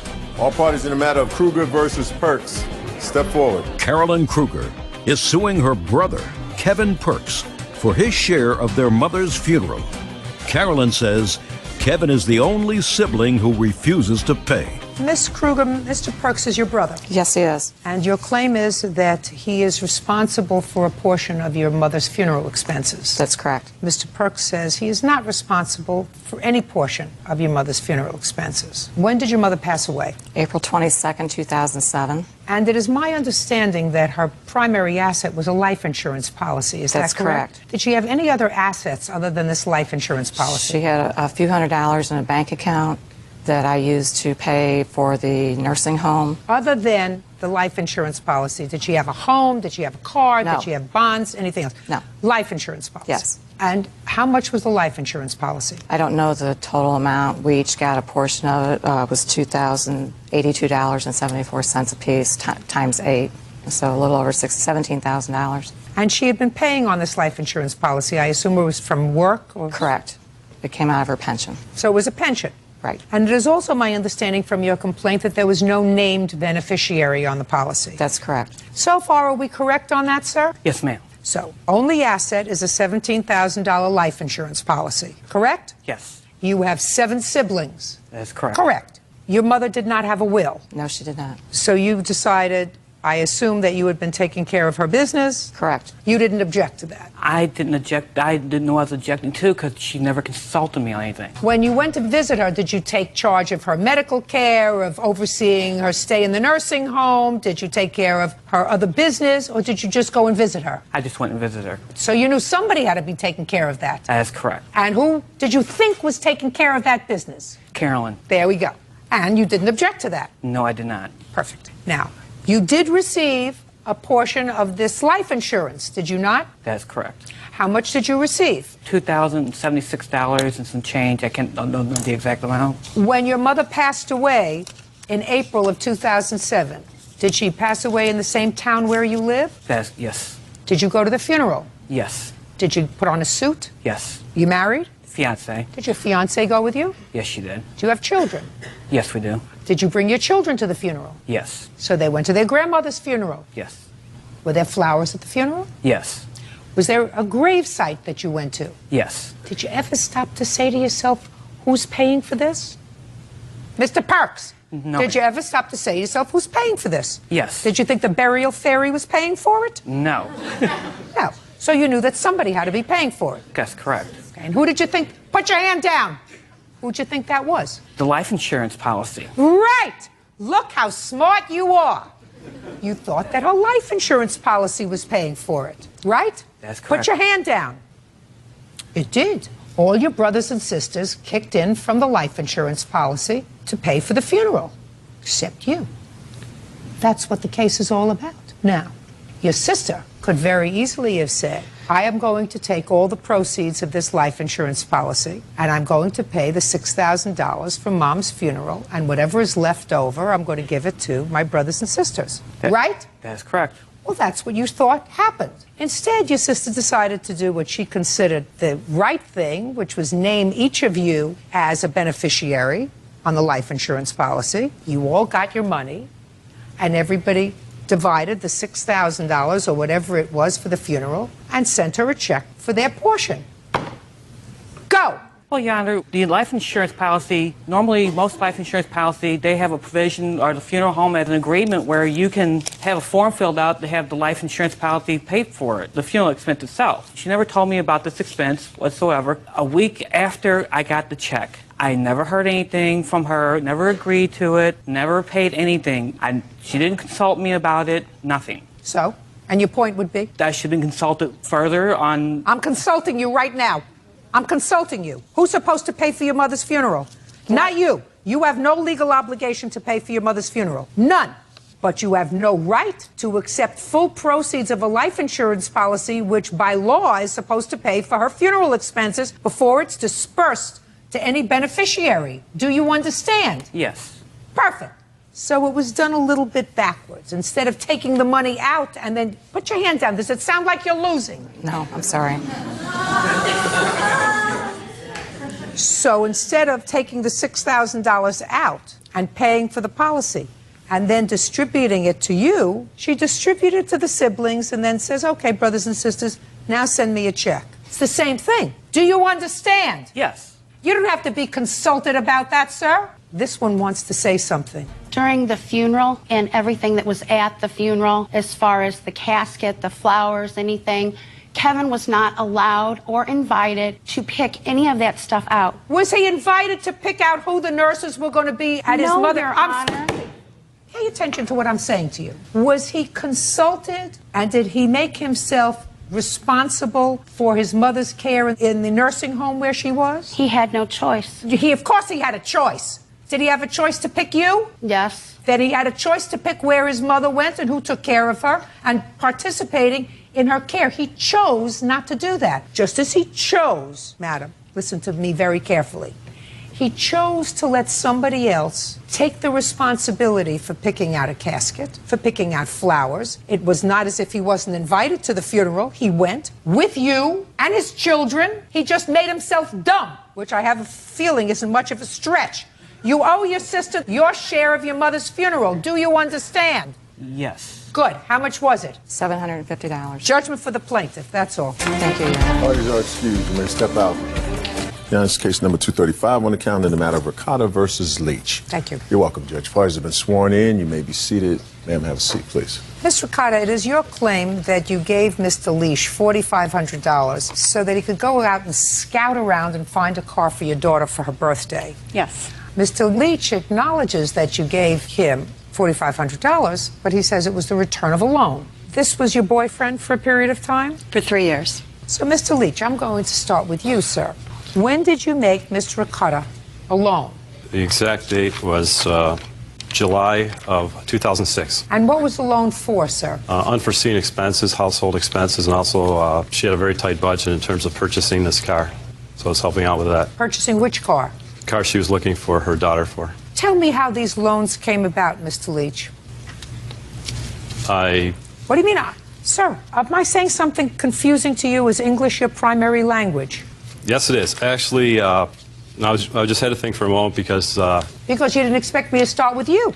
That's why you had to think for a moment, because you didn't expect me to start with you. Mm-hmm. Well, your defense is that the money she gave you was a return of a loan. So, tell me about the loan. Okay. She was telling me she was struggling in terms of meeting expenses, household expenses, and also at the same time in terms of what she was trying to do in purchasing this car. It was a lot of expenses that came up, so it was very difficult for her in order to meet those expenses. How did you come up with a figure, Mr. Leach? I'm sorry, excuse me? Yeah. How did she come up? How did you come up with a figure about how much money you were going to loan her? Because it was about how much it would cost to buy a car. I figured how much, from what I knew about, though it was going to be very difficult to find a car for that amount of money, but, we're going to try to see. So you gave her the money to buy this car that she wanted to buy for her daughter. Is that what you're telling me? Mr. Leach. Yes, correct. It's not what you say in your answer, but let's say you sort of forgot what you wrote in your answer.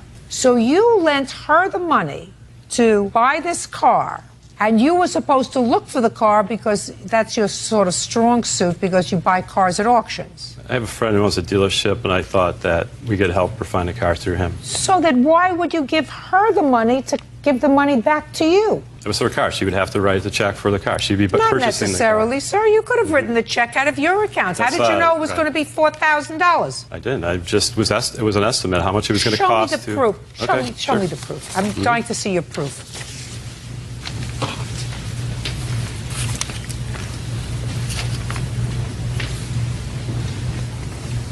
Show me your bank statement, sir. I don't have a bank statement with me. I have a canceled check showing the amount of money withdrawn. Where's your bank statement showing that this money came out of your account? I don't. It's a copy of the canceled check, the front and the back. Show me the bank I don't have statement. a- You I were don't- supposed to bring bank statements, sir. Sorry, I don't have a bank statement with me. That's too bad. You have a bank statement to show me? Yes. Give that back to him, please. Thank you very much. This transaction, which she's speaking of, in May of 2006, because he does have an auction, and I'm a single mother, and he knew I was struggling. He did not want me to take a part-time job, so he offered to help me with my finances, that we go in on a car together at auction, and we did. I put $4,000 in, he put $2,000. He did all the legwork. He went to auction. He sold the car. And for me loaning him the money, I made a $200 profit, which was good for me, worked for him, and I do have all the statements for that transaction. The canceled checks he's showing you is the payment of the $4,000 I originally gave him in May. So that was a totally separate transaction. And I do have bank statements showing it came out of my account. Show me the money that you gave him. Okay. I'm talking about the money for your daughter's car. Oh, okay. As far as I'm concerned, Mr. Leach has been totally unsuccessful in persuading me that he made a loan to you. Okay, that's what you have right there is for the transaction in October. And you can see there's a cancel money order that went into his bank account the day after I took it out of my bank. Mm-hmm. That was in October. Correct. Does this look familiar to you, sir? This is a bank statement. I know what a bank statement looks like. Let me ask you, can I ask you a question? Can you ask me a question? Yes, can I? I don't know answers. All I know is proof. I know what proof is. Okay. Proof A is canceled where check money- is not enough evidence to support. Sir, anybody can prepare a copy of a canceled check. Okay, what about the checks I wrote to her with Show me showing the checks. You have a copies of with her name with her endorsement on These the are back. copies, Mhm. sir. I'm Right. looking for a bank statement showing me that money actually came out of an account. Can you ask her if she No. Oh, okay. I think you're a hustler. She gave you this for $4,500. Money went into your account, $4,500. Mhm. What did you do with the Before money? that money came out of my account, and I think she will admit that that I wrote those checks to her. She endorsed it. Yeah, she just explained to me that there was some Okay. sort of an arrangement with a second car. Did you I buy do another have a- car at auction? Yeah, there's another and I have, and she's made that claim before, and I actually have evidence to support otherwise that's not true what she's telling you. Show me. Okay.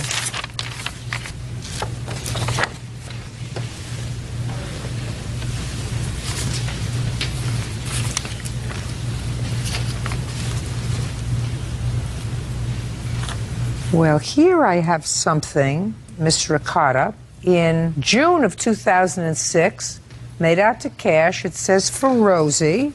Who endorsed this? I did. It's written on as. So you cashed it, you endorsed it, and you wrote on for Rosie. No, I wrote on Rosie, and then I endorsed it afterward. And what did you do with the money? I gave the money to her.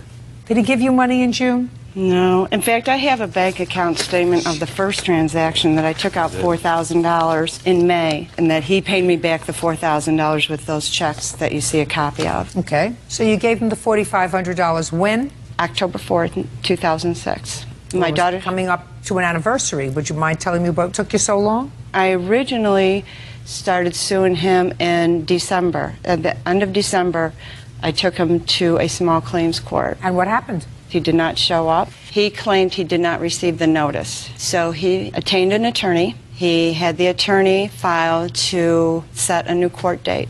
So that was successful, and that's what led us to here. Ms. Ricotta, I'm satisfied that you gave him $4,500.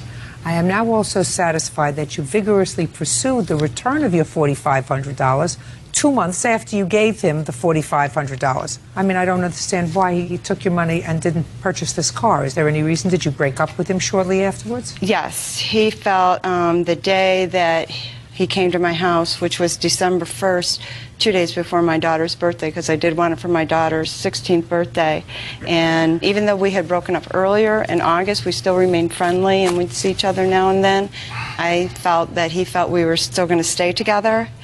And on Come on, get to it. December 1st, he was at your house, and? December 1st, he came to my house. I said, since you don't have the car in time for my daughter's birthday, I would like the money back. And I asked him if he still had the money. And he basically in turn said I called him a liar and a thief, and he felt disrespected, and he was hurt. He was hurt because that ended the relationship at that point, was the last time. Can I add something to that? Yes. Okay. Absolutely. All right, because that's not what happened actually at that time. That night in question, actually, she accused me of stealing money, which I had not done. She was under the influence of prescription, non-prescription medication, and she had a lot of issues, depression, and she was taking it out of me. I mean, I can add a lot more insight, but you know, it's the personal issues that that. I don't have to go into personal issues. All I have to know is, in my own gut, is whether or not I believe, based upon the proof that's been shown to me today, whether or not she gave you $4,500 to go and look for a car for her daughter, and whether or not, because the relationship was over, you failed to return the $4,500. She has proof that she took $4,500 out of her bank. She has proof that that $4,500 found its way within a couple of days to your bank. You say it was the return of a loan. I am not satisfied that there was any loan that you made to her, because you gave me some convoluted story that, quite frankly, even you couldn't follow if you were sitting here. So I am satisfied that you did, in fact, take this money in the quest to buy this young lady a car, and you didn't return it. Judgment for the plaintiff in the amount of $4,500. Thank you. Parties are excused. You may step out. I wish the verdict would have gone the other way. I would have sent a strong message to her that we're talking about denial and untruthfulness. I'd worked long and hard for that money to save for my daughter, and here was the moment, and I couldn't do for her what I wanted to do. It's not hard for me to believe that, you know, he would go out of his way just to be a pain in the butt. I'm not the type to have bitter feelings. I wish him the best, and I'm just glad to be moving on. And now the next case. All parties in the matter of Bolin versus Juarez, step forward. 26-year-old Christopher Bolin is suing fellow partygoer, 18-year-old Michael Juarez, for denting his car during a fight. Michael claims the damage is not his fault. Mr. Bolin, it is your claim that Mr. Juarez, during an argument at a party, threw someone into your car and damaged it. And Mr. Juarez says he didn't do that. Yes. When was the party? May 29th. Questions are going to get harder, Mr. Bolin. No, I'm sorry. Who, what, when, where, and how? Those are the questions you should always come prepared to answer. All right. All right? Yeah. What date was the party? May 29th of 07. Who was there? There was a lot of people there. In whose house was the party being held? It was at a friend's house down the way from my house. I don't even know the person, actually. Who knows the person? I know his name is Ryan. Who did you have a fight with? I had a fight with him right there. I don't know his name. With you? With Richard? Yes. What'd you have a fight with Richard about? It was because at the end of the party, my phone was missing, and I was trying to look for it, and I went around asking everybody, and when I went to go ask him, we had a confrontation, and then we started fighting. It was a quick, like, 2-minute fight. It didn't last so long. Why did you fight with him? Because we started arguing, because I wanted to see if he had my phone, and we started arguing, and... No, explain that to me. Mr. Juarez, your phone was missing. You asked to see his phone. What did he say? He said no. Yeah? No, that's not right. Shh, just a second. So? He said no for a minute, and then he finally showed it, and it was dark. It looked like my phone. I wanted to see it. He wouldn't let me see it. And he said, and we started getting into it. What do you mean you started to get into it? You started to get into it. Yeah. You accused him of stealing your phone. Yeah, because I was missing my phone. I'm speaking. I'm sorry. Did it turn out that he stole your phone? No. Where was your phone? In the car. So you made a mistake? Yes, I did. So you had this fight over something stupid where you made a mistake. And you started to act physical with somebody who says, don't accuse me of being a thief. Isn't that what happened? Yes, ma'am. Now, tell me about throwing somebody into a car. I pushed him. And he fell into a car? Yes. So whose fault is that? Mine? No. Whose fault is it? Whose fault is it? I just pushed him. I didn't mean to him go in the car. Is there something wrong with you? Who is this person here? That's my mom and my aunt. You don't want to embarrass yourself any further in front of your mother. No. Whose fault is it if you pushed him and he fell into his car? I pushed him. I didn't mean for him to fall in the car. Your Honor, he didn't actually... Jump! Do I look as if I need any of your help? No, I'm sorry. You want to have a talk with him. Is your last name Juarez? Yes, it is, ma'am. I'm going to give you 30 seconds or less to talk to your son. Right up there. It's your phone. It's your Mm-hmm. Now your mother's going to sit down. Yes. Whose fault is it, do you think, that his car got damaged? I pushed the man, but I don't think it's my fault because how big I am and how big he is, it'll take a lot of force for him to make a dent in the car. And if it made a dent, it would have gave injury to the man. And I'll be right here getting sued by him. That's why I feel Whatever it's it not my was, fault. it didn't work, Mrs. Juarez. Could I please see the pictures of your car? Yes, ma'am. I'm student, AVC. Stay there. Perhaps forever. Go for continuing education. You have an estimate? Yes, ma'am. What's the estimate? From Scooty's Auto Collision. What is the Oh, estimate? for Not $995. from whom? What? When? Sorry, when? $995. Mr. Juarez, you did the wrong thing. You made a mistake. You accused somebody of being a thief. When they chose not to play along with you, you started an argument. Your argument resulted in this young man's car being damaged by you. Because when you pushed him, the natural consequence of your pushing him was him falling into the car. Now, you didn't intend to damage the car. You intended to damage him. Unfortunately, the car got damaged. You're just lucky he didn't get damaged as well, because then I would have wiped up the floor with you. And so would the police department. If you happen to be built like you are, you have to use your strength and your girth wisely, sir. Yes, ma'am. Not like an idiot. Yes, ma'am. That's all. Judgment for the plaintiff in the amount of $995. That's all. Parties are excused. You may step out.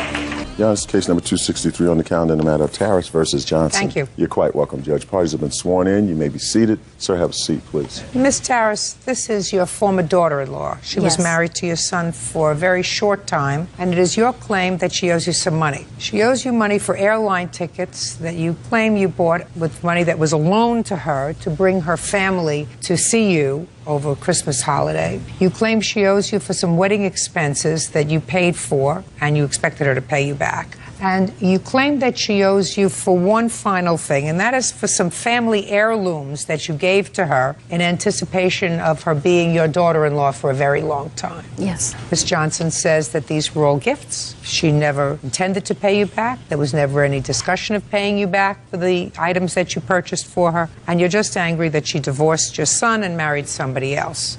You did remarry. Yes. Okay. When were you married to, I assume, this gentleman? This is your son? This is my son. I was legally married to Ethan on January 10th of '07. And when did you separate from him? January 25th, I believe, is when he moved out. Why? Because he did not want to get a job. He didn't want to pay rent. He didn't want to help with any of the household expenses. You mean you found this out in 15 days? Well, Miss Johnson, you got married in January 10th. January 25th, 15 days later, it was over. Yes. Strange. Okay, tell me about the airline tickets, which is what you're complaining about first, Miss Terrace. The airline tickets to bring Shelley and her daughters for Christmas. I flew them down. From where? I flew them from Denver to Las Vegas so they could come and spend Christmas with me. You have daughters? Yes. How many? 2. So you wanted her to come down and spend Christmas with you? Yes. With your son? Yes. Okay. So, go ahead. Shelley had no money for airline tickets, and I was asked if I would purchase them, and I would be paid back. Who told you that you were going to be paid back? Shelley. No, she didn't. That sounds ridiculous, Miss Terrace. You never told you were going to pay her back for the airline tickets? No, that was an agreement with her son. Of course not. You wanted your son to come to your house for Christmas. So you said, I'll send you airline tickets. You don't have to be a genius to figure that out, Miss Terrace. Right? Of course. I have children. If I want my children to come and spend Thanksgiving or Christmas with me, and they don't have money, I say, I'll send you the tickets.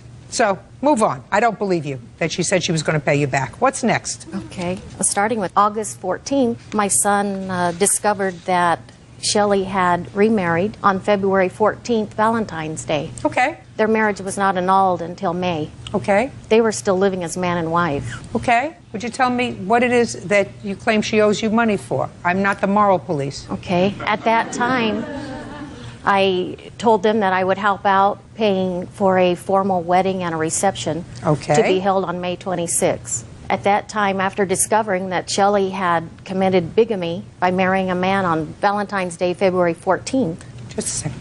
You said they were married January 10th, 2007. Correct. And then they were supposed to have a reception in May. Correct. But they were no longer living together in May of '07. That's correct. And you paid for what? I paid for all wedding expenses. And? And I was told that I would be repaid for this. However, after... Who told you that? Shelley. It was an agreement that I would be paid back.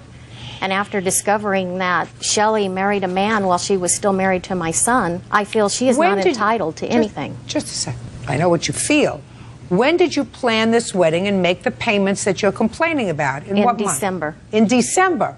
So you made certain outlays of money. Correct. Had your son ever been married before? No. Had you been married before? Yes, ma'am. So you wanted to make a wedding. Where was the wedding supposed to be? In my hometown. In your hometown. For your family and friends. That's... Because your son was never married before. That's correct. So you said, I'll make the wedding. Ms. Tarras, we know where it's going, my dear. That's what you do. You didn't expect her to pay for the wedding. She's got 2 children that she's, I assume, supporting, that they live with her. She wasn't going to make the wedding. You wanted to make the wedding in Las Vegas, where you live, where your son grew up, where you have family and friends, and you said, I'll pay for the wedding. You put down a deposit on a hall, you put down deposit on invitations, and whatever you did. The formal marriage didn't work out, and nothing came of the May event because they were already separated for 5 months by the time May rolled around. So, doesn't work out, doesn't work out. Would have been no difference if they got married January 10th and you paid for the wedding in January, and that was the formal wedding, and they separated 15 days later. You don't get your money back from her. What do you want? I'd like to add something, Your Honor. Go. Amen. I moved out of the apartment on February 20th of 2007.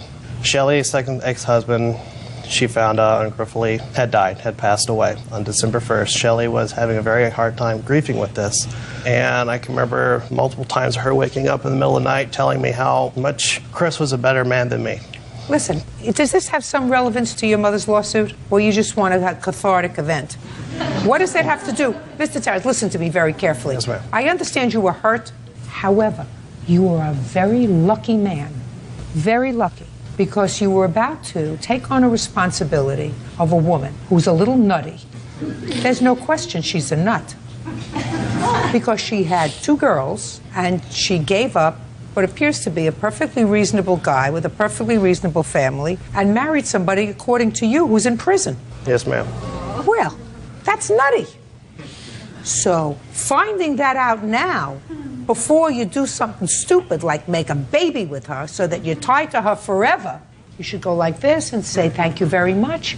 If it only cost me a few $1,000s to get rid of this nut, it's a bargain. It's the bargain of the century. Do you understand, Mr. Tarras? Yes, ma'am. Your mother should understand that, too. Judge Judy continues in a moment. I've made more than 5 weddings because we had a couple of doubles in there. I know what it's like. None of my children ever paid me back for weddings. Get over it, Miss Tarras. Now move on. And later today, this apartment is a pigsty. Don't you clean? I don't live like a pig, Your Honor. How did these holes get in the wall? Sandra Tarras says her ex-daughter-in-law, Miss Shelley Johnson, owes for airline tickets, wedding expenses, and the return of a family heirloom. Sandra claims Miss Shelley is a bigamist. Now, I understand you were hurt. You'll find somebody else, uncomplicated, and do yourself a favor. How old are you? 25, ma'am. 25. Pick somebody without baggage. Yes, ma'am. Okay? Yes, ma'am. Now sit. I am, ma'am.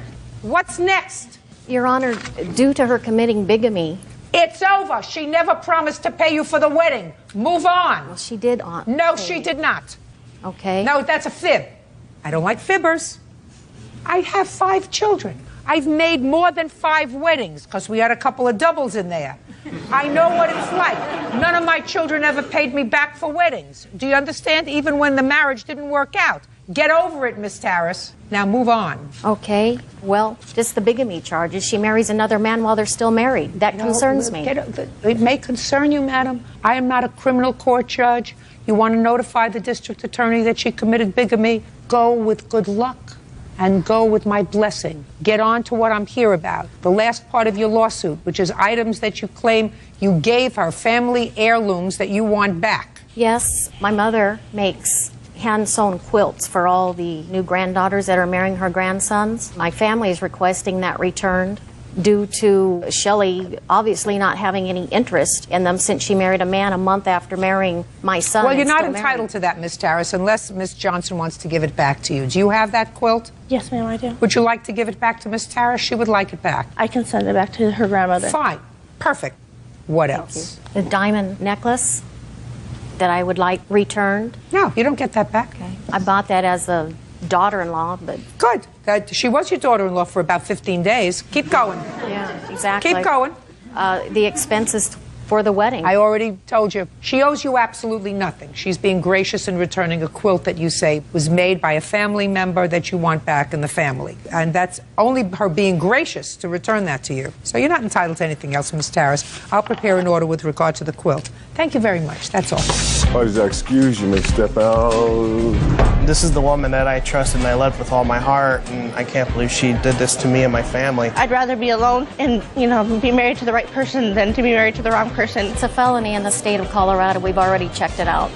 So we will be pursuing that. And now the next case. All parties in the matter of Russell versus Russell. Step forward. Stacy Russell is suing her ex-husband, Glenn Russell, for an unpaid loan to buy a 2000 Land Rover. Mr. Russell, according to your complaint, you and the defendant were married, divorced. Sometime after the divorce, Mr. Russell moved back in with you. According to you, he moved in just to sort of help out financially and be closer to the boys. You have 2 boys together, is that right? Yes, Your Honor. According to Mr. Russell, you moved back in together with the expectation of trying to put your family back together. Yes, Your Honor. Be that as it may, subsequent to the divorce and while you were living together in this manner, you claim that you loaned him $8,000 in order for him to purchase a car. Several months after he did purchase the car, which was titled in his name, the 2 of you separated, things didn't work out, and you want your money back. Mr. Russell says there was never any expectation that you would be getting this money back. Yes. You were living together as a family at that point, and there was never any loan agreement. That's wrong, Your Honor. When did you advance him this money for the car? January 18th, 2007. I'd like to see the proof of that, please. Yes, Your Honor. I have a canceled check, and I also have a transaction history from my mortgage company where the money came from. This was a loan, Your Honor. This was not a gift. That's why we're here. That's something that I'm going to make a decision about. Okay. What were the terms of the repayment in January of 2007? That Glenn would pay me $200 a month until the entire $8,000 was paid off. When did he make his first payment? He never made a payment, Your Honor. When did he move out? He moved out in March of 2007. Well, what did you do when he didn't make the first payment in February? He just gave me some excuses as why he didn't make it, and he was having financial trouble. He said, don't worry, you'll get your money. And then March came, he suddenly moved out. I found out from our youngest son that he just moved out without a word. When did you sue him? I pursued suing him after I moved our family to California. Why didn't you pursue suing him before you moved out to California? I don't know, Your Honor. Glenn hardly even pays child support. I only get $100 every 2 weeks for both of our children. I certainly wouldn't loan him Mr. Russell? money. Yes. You acknowledge that your former wife paid for this car. Was the entire amount of the car $8,000? Yes, Your Honor. Where did you buy the car from? From a private individual, Mr. Did you make a check payable to him? No, Your Honor. It was cash. You have a bill of sale for Mr. No, Your Honor. I did not bring the bill of sale with me. I do have the title, but nothing here that says the actual sale price of the vehicle. What kind of car was it? It's a 2000 Land Rover, Your Honor. Okay, Mr. Russell. Explain to me, sir, your version of this $8,000 outlay of money for your car. Okay. Stacy had called me right before October, I believe in... Listen to me. Yes. I'm not interested in your social history. Just get to the car. She gave me the money for... Just tell me how that came about. I had mentioned to Stacy that I needed a new vehicle for my business. I am in the flooring sales business, and I do go to people's homes. And at the time, I was driving a 1996 Cadillac, which is pretty beat up in need of major work. And I had done some research on the internet, found this vehicle, mentioned to her I would like to have this, and she knew that I didn't have the money to afford this, so she gave me the money to buy this vehicle. She has two children that she's supporting. Yes. You indicated that you have a 16-year-old son and you were going to give your old car to your son. Yes. Did you do that? No, Your Honor. Good. You're going to sign the title over to your former wife, sir. Then she's going to make arrangements to come and get it. Have him sign over the title to the car. Then it's your car. Now, Mr. Russell, now what you're going to do is you're going to retrieve your car and sell it, and hopefully you will be able to recoup the entire amount of money that he owes you. Do you understand? I understand. Very good. Sir, you don't take money from the mother of your children woo's supporting your children when you're contributing. I'm speaking. When you're contributing $100 every 2 weeks for the support of your children, you don't take $8,000 from her. Did you sign it? It's small. I have to read this. Read it carefully while I'm sitting here and sign where you're supposed to. We'll fill in the blanks, sir. You just sign your name. Good. Now she gets the title after Bert looks at it. Thank you very much. Now you can go buy yourself a car, sir. Save your own money. Save it from the child support you don't pay. That's all. Thank you very much. Thank you. Parties are excused. They step out. That's case number 137 on the calendar in the matter of Kiev versus Monzon. Thank you. You're welcome, Judge. Parties have been sworn in. You may be seated. Folks, have a seat. Miss Kiev, how long did you and the defendant live together? We lived with each other for over 5 years. In your complaint, you say it was 6. 6 years, yes. That's when the trouble started. And during the time that you were living together, were you working? Yes, I was working. Continuously? Continuously. And what about the defendant? Was he working? No, he was always between jobs. He had over 5 jobs. How long were you unemployed, Mr. Monson? It was like a month. But other than that, you were working? Yes, ma'am. And how did you arrange your finances? In my paycheck, I pay the mortgages and bills. And what about with his paycheck? His paycheck, whenever he can help me, he'll give me some money. It doesn't seem like a very, very appropriate financial arrangement. Did you have a joint bank account? At one point, we did. Oh, fine. So you had a joint bank account. And when you had a joint bank account, did you deposit your paychecks? Yes, I did, but money was missing from the account. Plus, child support was pulling money from the account because he owed over $53,000 in arrear back payments, which I have evidence. You don't have to show me. Okay. I got it. You picked him. Right. Right. Bad apple. Well, I would have figured that out if it's true within a year, not 6 years. You have no children together? No. Perfect. This is your complaint. You say that he trashed your house when he moved out, and you want him to fix up the house, that he also took all the property in the house. When he moved out, you want the return of value of your property.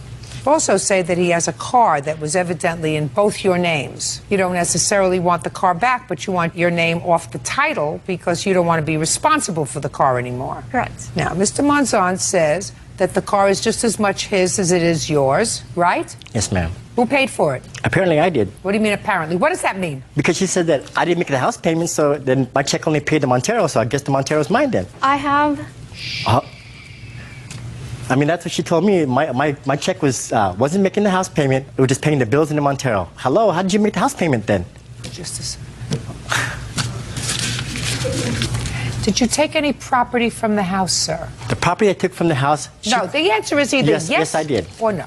What property did you take from the house? I took some furniture that I bought. That you bought when? When we were together. From what money? Is not an answer. Like August. From the money August? I mean, what'd you say about the furniture? I mean, you're confusing me, I'm sorry. I want you to try to pay attention, not try to think ahead. Okay. It will be too taxing for you. I want you to think of what I'm saying just at the moment. Do you understand? Yes, ma'am. Where did you get the money from that you used to purchase the furniture? Oh, from my check, from my work, my job. Okay. Did you deposit it in a bank account? No, I gave her my check, and I had my own money. You mean you had different money from the money that you earned from your work? Since we were no longer together, as she claimed, I wasn't going to give her the rest of my check anymore. I'm asking you about the furniture that you purchased, sir, that was in the house. Yes, I purchased it. Oh. See, this is not going to be easy. Listen, almost marrieds don't cut it in court, especially this one. Is not particularly interested in your almost married debt, your almost married joint property, your almost married bank accounts. You choose to get married, we've created an entire and an elaborate court system to deal with that. You choose to live together without benefit of marriage. There are certain things that you're going to fall short when the relationship terminates. Do you understand? Yes, ma'am. Very good. So, you want the furniture or the car? I'll take the car. Perfect. Where's the title? I have the registration here. It's been changed already in my name. Okay, that's what she wanted. Fine, so it's out of her name now. Yes, it is. Is that what you want? Yes, and also the F-150, his truck, my name is also on there too. The F-150 is in my dad's name. It's no longer in the name of... Okay, listen to me. Where is all the furniture? Some of it is gone because she abandoned the house and me, and I didn't know when she was going to come back or not. She left right... Where's the furniture? It's gone. Did it fly away, sir? Did the earth open up and take it? Some of the furniture was still there. Okay. Mr. Monzano, you're making my life very easy, sir. Very easy. Let me see pictures of the house, please. Do you want to see the before or after? I want to see both. Okay. And the property that he took from the house, give me an approximate value of this furniture that's gone. The ones that I'm concerned about are my computer, armor, passport, necklace that I got from my mom, my late mother, and... That's not furniture, madam. You're not talking furniture. I'm talking about furniture. I didn't come here for furniture. I came... Oh, because you say in your complaint that he emptied out your house. Yes, but what I'm concerned about is my computer, my passport. Where's her computer? The computer was bought for me. She bought that computer for me. No, I have... Just a second. It's not your computer. Do you understand? The computer is going back to her. You've got the car and the truck. Do you understand? Yes, ma'am. That's what you get. That's what I'm giving you. Period.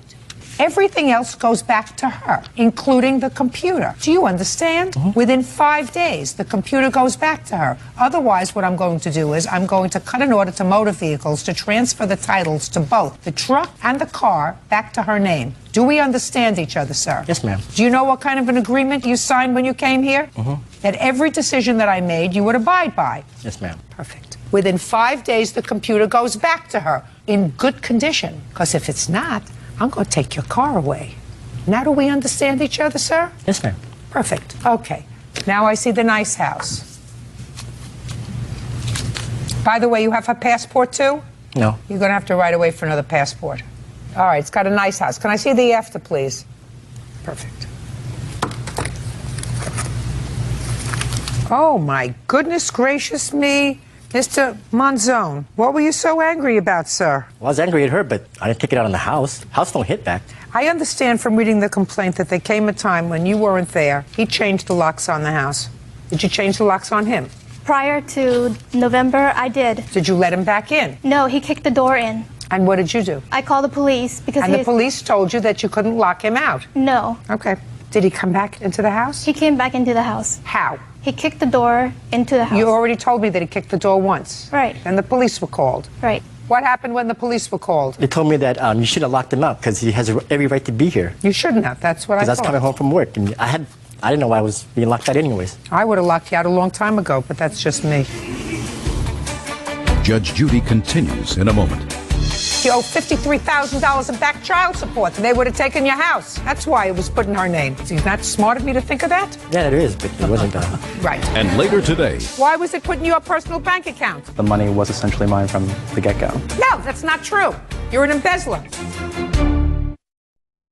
Coach Kiev says her former live-in boyfriend, Jovial Monzon, owes for the return of property and for the cost to repair her home. Who made the holes in the walls, sir? I don't know. I don't believe you. Okay. I don't believe you at all. When I left the house, it was in good condition. Not now. So either you did it or she destroyed her own house. Your Honor, I was served some papers from one of her lawyers saying that they hear voices in the house. And, if they hear voices in the house and I'm at work, hello, what does that tell you? Somebody else is in the house. Call the police, I'm being robbed. Mr. Monzon, you walked out of the house with probably the only two valuable things that were there, which were a car and a truck. Now you say one is in your father's name. How did it get in your father's name? He was the one who bought me that truck, and they just put it in our name just to show him how much they cared about us, that they didn't want nothing to do with it. He bought the truck for? For me, but to put it in our name. He put it in your name because you owed back child support, and they were going to take the truck if you put it in your name alone. Who are you kidding? No, that wasn't the reason why. Wasn't the reason why? But No, it was a very good reason. Is that smart of me to think of that? Yeah, it is, but it wasn't. Right. Right.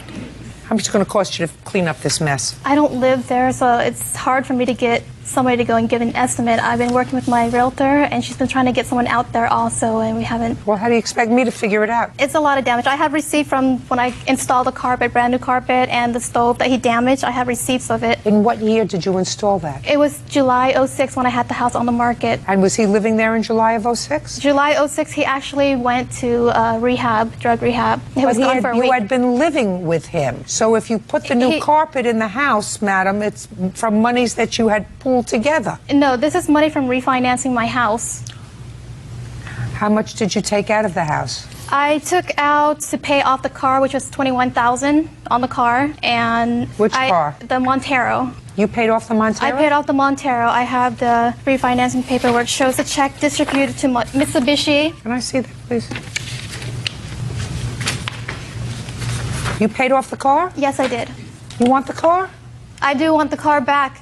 Oh, you want the car? But he refused to give me back the car, so I said, if you want to keep the car, then take my name off the title because I don't want any responsibility. But if I can get my car back, I would love to have my car back because I paid for that. She says she took out a home equity loan and refinanced the house for $21,000 and paid off the Montero. Is that true? I have paperwork here. I guess so. I mean, like, What year is the Montero? 2002. How much was it? $800 and something that apparently I was making the payments on. So you can't pay for both the house and the car at the same time? No, but apparently she said she was. So it's her car and the house. Your Honor, the house, okay, the house, we bought the house together. I mean, like, I'm not even countersuing against that. When was the house purchased? It was purchased like 2 years ago, which my parents gave her $15,000 so she can purchase the house. We could. So, Gotcha. And the house was put in her name? No, she put it in her own name. I said the house was put in her name. Right. Why would you put my name in there? Why? Because you owe $53,000 in back child support. That's why. And they would have taken your house. That's why it was put in her name. Same reason that the cars were put in other people's names other than yours. Have you paid your child support? Yes, I pay it out of my paycheck. Comes out because now they take it out of your paycheck. Yes, I pay Good. it. Who are you living with now? I'm between houses. You're living in one of your cars? No. I'm supposed to be leaving to go to Denver. Apparently, I had to come here first, take care of this. Leaving for Denver for what? To start anew, to get away from the plaintiff. Where are your children? My children are in California. And where are you living now? I'm living in Benicia right now. In California? Yes. So you're moving hundreds of miles away from your children? Yes. Oh. Yeah, I know. I chose her over my kids. Stupid, huh? She gave me the choice. Listen to me. Yeah, I know. Nobody makes you make that choice, sir. You're right. Nobody makes you make that choice. Biggest one I made. Okay. Now, he does not have your necklace. He does not have your passport. He has your computer, which he's going to return to you in 5 days. Do you understand? Yes. The house is in your name. Yes. Did you get a deposit for $15,000 from his family for the house? It was $12,000, yes. So you did. Did you pay them back? I did. When? I borrowed $12,000 for the first house that I bought. When I sold that house and made some money, I paid them back after I sold the first house. What about a down payment on this house? I bought it with $0 down. With $0 down? Yes. The money was to put in the bank to show that I can make the payment. And where did you get that money from? I borrowed from my sister and from his mother. From his mother? Yes. Did you give it back to her? I did. Yes, I did. Did she give it back to your mother? I don't know. You were there. Okay, fine. Okay. You get your computer back, and I believe that you're entitled for money for the car because I believe that you made a substantial payment on the car. He's going to take your name off the title. He says he's already taken care of that. But I believe you when you say you took out a home equity line of credit, and from that you paid off the Montero, so I'm giving you a judgment for $5,000, unless you want to turn the car over to her. What's your pleasure? I'll keep the car. Judgment for the plaintiff in the amount of $5,000. That's all. Judge, excuse, you may step out. Because I was fearful for my life. He made threats. Violent threats? She was harassing me. He threats to shoot me and do all kinds of stuff. And she was making demands on me, saying that, oh, I better not make any demands. She was like raising her voice at me. I hope it's the end, but I still have to go to a restraining order. And now the next case. All parties in the matter of Capozola versus Courier. Step forward. 21-year-old Kristen Capozola is suing her former roommate, 22-year-old Joshua Courier, for rent, a broken computer, and the cost of pay-per-view adult movies. You know, I decided that we could save the judicial system a whole bunch of money and just have much smaller apartments that were cheaper, that people could have themselves so they don't have to have roommates. And we would be able to save as a community fortunes of money because we wouldn't have all these cases. Then I would, however, be out of a job, and my children would be very unhappy. Ms. Capizzola, the defendant used to be your roommate. You claim he owes you some money. He owes you money for rent and utility bills, and he damaged your computer, and he downloaded porn on your computer, and it was very messy. Mr. Courier says, I'm cute. Aside from saying I'm cute, he says, well, he sort of ran into some difficulty, and he's going to explain it all to me. This is the girlfriend? That's a friend. This is the girlfriend that downloaded the porn on the computer? Nah. What do you do, Mr. Courier? Cell phones. Cell phones for whom? T-Mobile. How long have you been working for them? Like 2 months. How much do you make at T-Mobile? It's hourly, like $8 or $9 an hour. You take home a paycheck every couple of weeks. How much is your paycheck? Roughly $8.50. And who do you live with? I live by myself. What is this? I mean, is that a question or is that a statement? I live by myself. And how much rent do you pay? It's $6.50. You have a car? No. Have any other big expenses? No. Great. So you would say you're on your feet financially? Yes. Great. That's really good. Because one of the things that Ms. Capizzola says is that you told her you would pay her back for covering your rent when you got on your feet. Yes.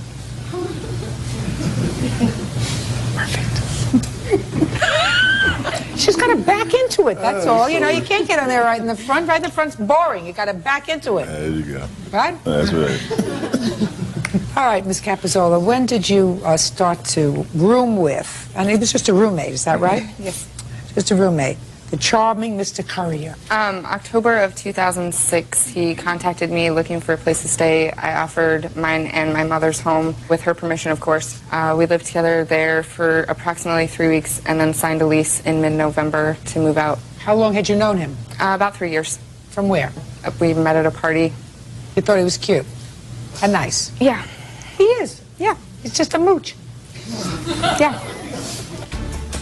Judge Judy continues in a moment. Yes, sir. Now, who rented the porn? My ex-girlfriend. And did she watch this all by herself? Yes, I had no recollection that she was watching it. Kristen Capizzola says ex-roommate Joshua Courier owes for rent, a broken computer, and for adult movies he ordered and never paid for. Joshua claims it was his ex-girlfriend who ordered the movies. So, you moved into this place in November. Both of you signed the lease? Yes, we did. Now, he paid his rent for a while, and then according to him, he hit some hard times. The rent was never paid to begin with. The first month we were there, he mysteriously lost a money order, and I was forced to pay the entire month of that rent. How much was that? That was $320. But the next 2 months went well. He did pay rent on time. Great. Well, that's what he says pretty much. Until April of 2007. Correct. What happened in April 2007? My check bounced. She called me and told me that it bounced when I was at work and that we need to figure out how we were going to pay it. And so showed up at the leasing office. We tried to figure it out. I don't know, like a week went by. She called me and told me... Get over, please. You know I'm getting older by the second. Okay, Did she cover your rent? In April? Yeah. No. You paid it? No. Who paid it? Nobody. How could you not pay rent? Did you pay the rent? Yes, I did. Of course you did. You mean the landlord says you're such a nice guy, I'm going to let you just breeze over? How much rent did you cover for him? For March and April, I covered $960. Total, I covered $1,600 and six. Now, according to you, you don't really deny this. In your answer, you said, I always paid my rent until April when I was having money issues. Kristen told me not to worry. She told me just to get back on my feet. Yes. Well, you're back on your feet, right? Yes. So you got to pay her the rent. I don't feel like I owe her the money because she told me not to worry about it. She said, sign yourself off the lease and then move out by the 1st. And I got the rest. And she was there. 1st of what? The 1st of May. 1st of May? Yeah. Well, we're talking about March and April. When I paid March rent, my check bounced. And April... Well, I understand that. And then April, I had like a couple days until rent was due, and that's when the check bounced. That's when she called me and said the check bounced. We're talking about rent for half the month when you first moved in, when you didn't have it, and for 2 months. Yeah. March and April. And you moved out in May. Is that right? Yes. That's all I'm talking about. Do you have proof that you paid that rent? No. And are you back on your feet? Yes. Perfect. Cute, but no cigar. What else do you want from him? I would like half of the Comcast bill that I paid for 5 months. The agreement was we wanted cable, we wanted internet, we wanted phone, so... You should have turned it off. You should have turned it off. If he wasn't paying it and he was not being terribly responsible with money, then you should have turned it off. You don't need cable. Right. I would at least like to be reimbursed for the porn that was rented on our cable bill. Yes, sir. Now, who rented the porn? My ex-girlfriend. And your ex-girlfriend was your visitor? Yes. And did she watch this all by herself? Yes, I had no recollection that she was watching it. Well, how do you know it was her? She told me. But she told me she paid it, so I didn't. How much was the porn? $81.90. $1,681. Your guest? Your worries. What else? My computer that is no longer in commission. I had to purchase a new computer. My computer is basically totaled. My mom was there when it happened. Well, what happened? Him and one of his friends were downloading music, and the blue screen of death came on, and the computer never worked again. Judge Judy continues in a moment. Want justice? Go to JudgeJudy.com or call 1-888-800-JUDY. Now, did he have your permission to do that? He had my permission to be on the computer, yes. But I had no idea that viruses were being downloaded. And the second it happened, he told me, and he's like, I'll help you pay for half of it. What happened, sir? Actually, the night, I guess it crashed, I wasn't even there. I came home like afterwards, and her mom and my friend was there, and they were watching TV, and they said the computer did not work. And I said, okay, what happened? And they said it just crashed, and I said, okay. And then she was like blaming my friend, and then I was like, that's not right. She downloaded music on it too, so it doesn't matter. And that's why I was only suing for half. Did you? Yes. Forget it. All right, you owe for the rent, and you owe for your girlfriend's porn. Judgment for the plaintiff in the amount of $1,681. Thank you. Parties are excused. Step out. Judge Judy continues in a moment. And now the next case. All parties in the matter of Lothridge versus Lothridge. Step forward, please. 22-year-old Christopher Lothridge is suing his ex-wife, 22-year-old Carolise Lothridge, for unpaid parking tickets on a vehicle they both own. Mr. Lothridge, this is your former wife. You have one child together. You have physical custody of that child, according to what I read here, and it is your claim that prior to the divorce, your wife accumulated parking tickets on a truck that was subsequently given to you in the divorce decree. When you went to re-register the trucks, you ascertained that there were parking tickets on the car, parking tickets that had accrued, you believe, when your wife was driving the truck. You want her to pay those parking tickets. Your former wife says that the parking tickets were not accrued on that truck, but were accrued on a car that was hers, that you stole from her and sold. And she is counterclaiming for two things: for that car, the property that was in that car, because she said she had a whole bunch of things in that car, including a $500 television set, which I don't believe for a second. And she says that you assaulted her at some point, and she'll tell me about that. So she wants damages for that. So, show me the tickets that were accrued on this truck. Would you like the receipts that I paid the tickets? No, I want to see that they were on the truck. They were not on the truck. I never said they were on the truck. I said that her record, the truck is under my name and her name. So when she gets tickets, no matter what vehicle she's driving, that affects the record under my truck. When I went to renew my tag in 2006, they said she has unpaid tickets and a suspended license. You cannot renew your registration. I said, well, what do I have to do to fix this? They said she has to pay. She has to get her record cleared because her name is under the truck. So I offered to pay half. Just a second. Yes. That wasn't made clear in your complaint. Judge Judy continues in a moment. If I did not sell the car, she would have not made payments on it. Well, and you know something? If I had taller parents, I would have been 5'7". Real cases, real people. Judge Judy. Christopher Lothridge says ex-wife Carolise Lothridge owes for unpaid parking tickets.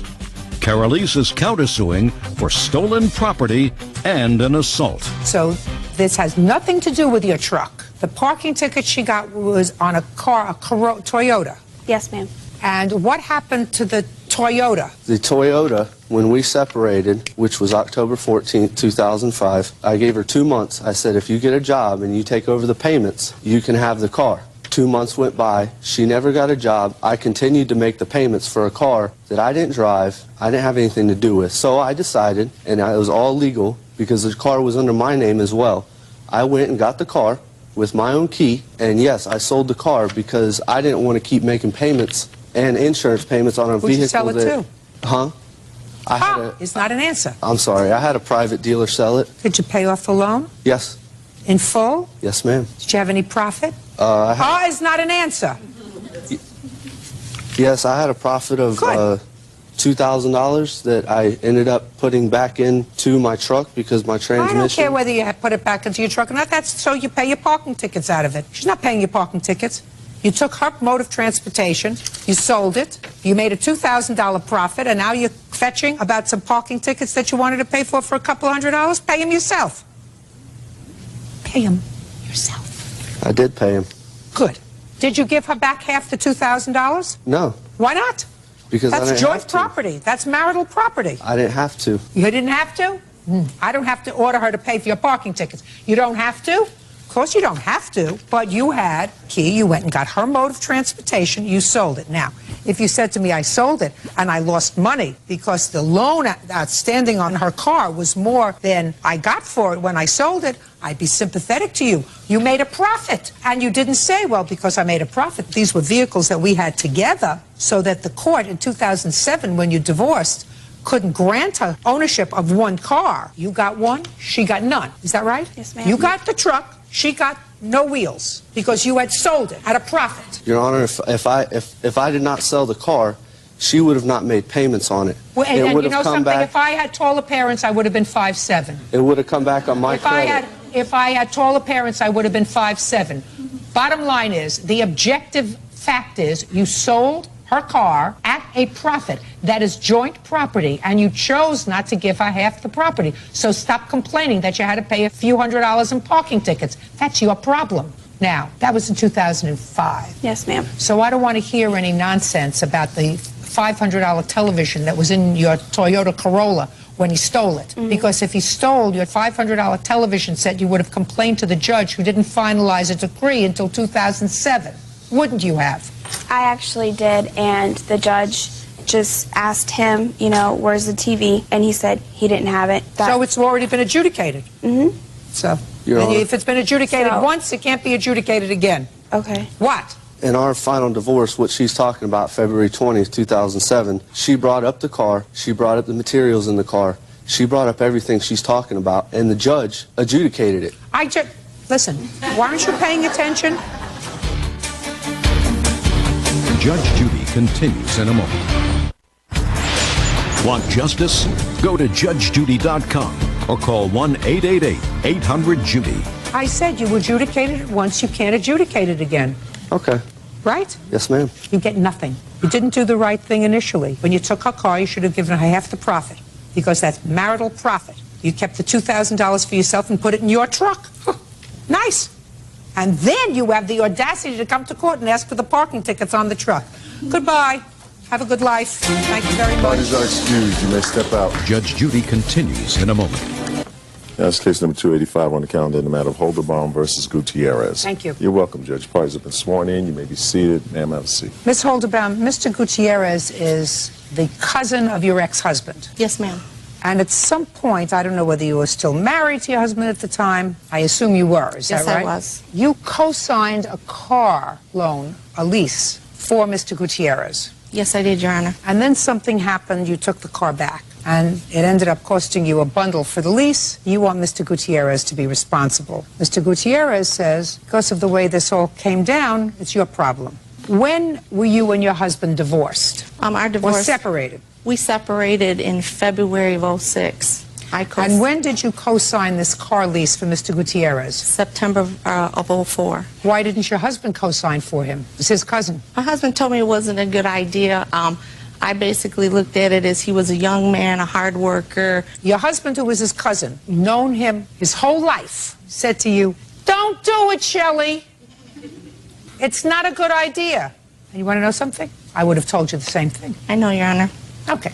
So you co-signed this car lease for him. What kind of car did he lease? Ford Expedition. What did he need a Ford Expedition for? For him and his family. How large is your family? I have my wife and one son. You could drive a smart car with your wife and one son. What'd you need a Ford Expedition for? Well, first of all, when they came out, I would like to have a Ford Expedition.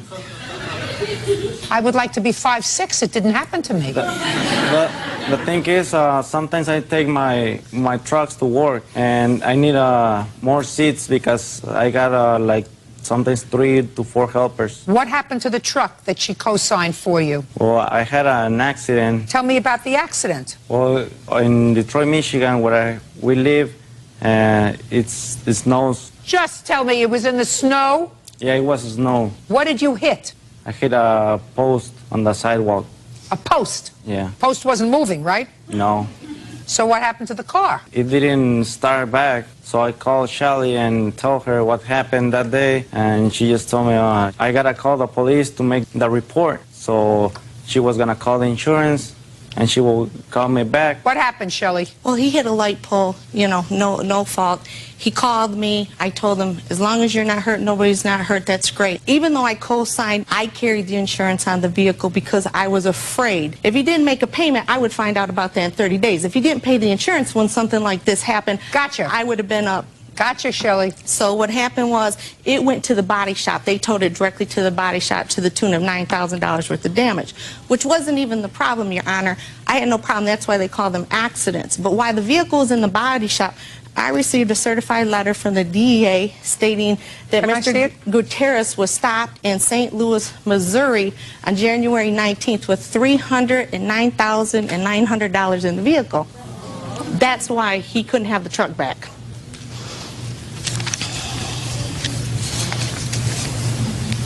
So they were telling you that they were seizing the car? No, they had given the vehicle back to him on site. They seized the money.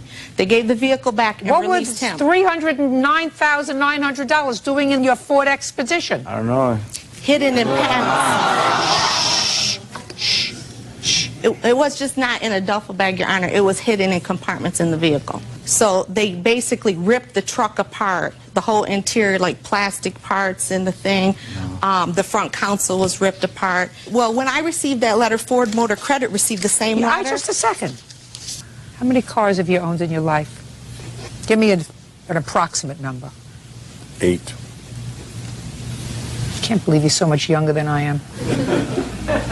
Probably owned 30 cars in my life. Aside from an occasional quarter that you may find, you know, when you're cleaning out your car, what would you do if you found $309,900 stashed in your car in various compartments? Would you have thought that the tooth fairy really existed?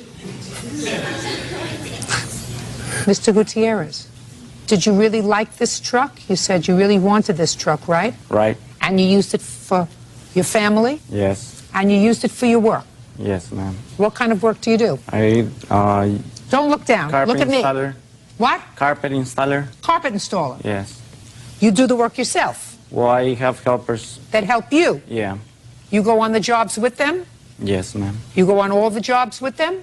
Yeah. So I assume if you have helpers, Mr. Gutierrez, you put them in the back of the car, is that right? Yes, ma'am. So you drive? Yes, I drive. And when you go out with your wife, does she drive? No, I always drive. So when do you think someone snuck this $300,000 into your car, Mr. Gutierrez? Well, I'm not sure, ma'am. Your Honor, and when he had the accident in February, less than 5 months, he had put 11,690 miles on that truck. And when I had called Mr. Gutierrez, because this was before I even knew about this happening, I called him, I said, you're only allowed at $12,000 a year. What were you going to do about all these miles? Because after $12,000, you're over for the year. He says to me, well, I was going to have somebody roll them back. I almost fell out. I said, you know, the same person that put the $309,000 in his car. He said, and I'm like, I'm a police officer. What are you talking about? You're a police officer? Yes, ma'am. Still a police officer? Yes, ma'am. I have an exemplary, never been disciplined record. Oh, Shelley. I know, Your Honor. Shelley. 2.5 years a nightmare I've been living this to help somebody. He's a nightmare. I know, Your Honor. Where did you travel, sir, In the first few months that you had this, listen to me very carefully. Where did you travel, Mr. Gutierrez, in the first few months that you had this car while you were busy with your wife and your son and installing carpet to put 12,000 miles on it in 4 months? It was almost 12,000 miles. Where had you traveled, Mr. Gutierrez? I went to El Paso, Texas. El Paso? And from where? From Detroit, Michigan. From Detroit, Michigan to El Paso, Texas? Yes, ma'am. Probably where they stuck all this money in your car. Ma'am. And when I use it for work, just to go from my house to the shop where I pick up the material, is 30 miles. Detroit to El Paso is how many miles, Mr. Gutierrez? It's 1,100 miles. One way? Yeah, one way. And how long did you stay in El Paso? I stayed like for 4 days. Who did you go with? With my grandma. With your grandma? Yeah. What's her name? It's not an answer when I ask you your grandma's name. Ramos. How old is she? She just turned 80. What did you take her to El Paso for 1,100 miles in a truck? She lives in Juarez. It's the border with El Paso, Texas. And I went there to visit my family. You said you took your grandmother in the truck. No, I didn't took her. So you drove there by yourself? Yes, ma'am. I drive from... You see stupid written over here, Mr. Gutierrez. No. Ma'am, no. Judge Judy continues in a moment. Somebody was doing something naughty in this vehicle, like transporting drugs in the car. Now, I'm not suggesting that someone would be you, sir. I'm not suggesting that at all. And later today, Mr. Courier says, I'm cute. Aside from saying I'm cute, you thought he was cute and nice. Yeah. He is. husband's cousin, Vicente Gutierrez, crashed a Ford Expedition that was leased in her name. Shelley says the vehicle was eventually seized by the DEA. How much did it cost you because of the over mileage and because of ripping the car apart? $1,272.21 for the over mileage. The deductible on his accident was $350. The repair for the broken parts inside the vehicle was $715.50. I also had to pay for the pole he hit in the city because the city waited till after 6 months to bill it. I have that right there. How much? So the insurance wouldn't pay that. That was $399.49. I had to make April and May's payment on the vehicle while I was in the body shop. How much? $500.35 for each month. I gave her that payment. He paid February, Your Honor. How many payments did you make? My ex-husband made March, and I made April, May. You made April and May? Yes, What ma'am. payment did you make? The last payment was February, and I paid She her. paid March and April. Yeah. Yeah. And May. And I paid her for the pole that I hit, and I paid her all of the 2 deductibles for the insurance. You pay that? Do you have checks for that? No, no. Did he pay you for that? I have my checks. No, did he pay you back he for did that? not, Your Honor. Maximum in your state is $3,000. Is Yes, that right? ma'am. Because this comes to $3,271. Mr. Gutierrez, either you're the luckiest or the unluckiest person on this planet. The luckiest person on the planet would find $300,000 in their car. That would be the luckiest person in the planet. The unluckiest person in the planet would have $300,000 in their car and not be able to get it. So if you think that I believe the story that you're telling me, I don't. Somebody did something nice for you. Somebody who has a career in law enforcement. Somebody who could be humiliated. If somebody was doing something naughty in this vehicle, like transporting drugs in the car, a car that she co-signed for. Now, I'm not suggesting that someone would be you, sir. I'm not suggesting that at all. The fact that I never found more than maybe 75 cents in a car that I've owned would not necessarily be dispositive in this case. But you cost her a bundle. Judgment for the plaintiff in the amount of $3,000. That's all. Thank you, Your Honor. Are these excused when they step out? I was on my way to El Paso, and the police stopped me. Well, I kind of feel like I got some justice in this manner And they found that money in there. by getting my money back. Anne Marie Fessler claims former roommate James Hill stole money earmarked to bail her boyfriend out of jail. James says Anne Marie is making up a story. Ms. Fessler, this young man is your boyfriend's nephew. Your boyfriend was in jail. Is he still in jail? Yes. What is he in jail for? We had gotten into an argument in a restaurant parking lot, and he hit me, and the cops are called. He was locked up, and they're holding him for old warrants that he had. Outstanding warrants for what? One was a shoplifting charge from 95. One was a drug charge and something else. I think it has something to do with the drug charge. I'm not exactly sure what. Do you know what he's in jail for? Them fighting all the time, and like they're just very dysfunctional. Well, they may be very dysfunctional, but that's not the only reason he's in jail. In any event, it is your claim that you gave him some money to bail out your boyfriend, that he didn't bail out your boyfriend, but he stole your money. Then you think he took some other money from an ATM card. Some convoluted story.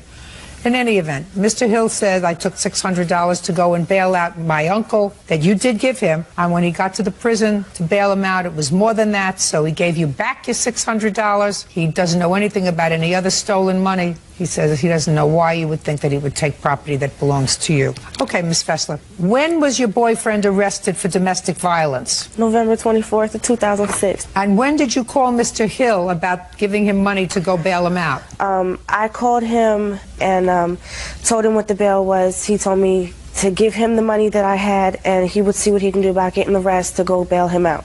I had $700 on me at the time. Where'd you get $700 from? Every month I get $400 from the state. They give me I'm on a rental assistance and welfare. They gave me $400. We saved $200 every month for the last 3 months.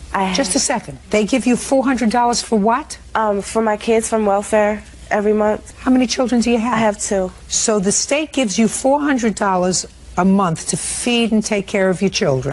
And you save $200. I was taking $200 out every month for my kids' Christmas, and the other $200 I was using to buy their diapers and stuff every month. What other money comes into your house? That's all the money that we have. No. Impossible. They were paying...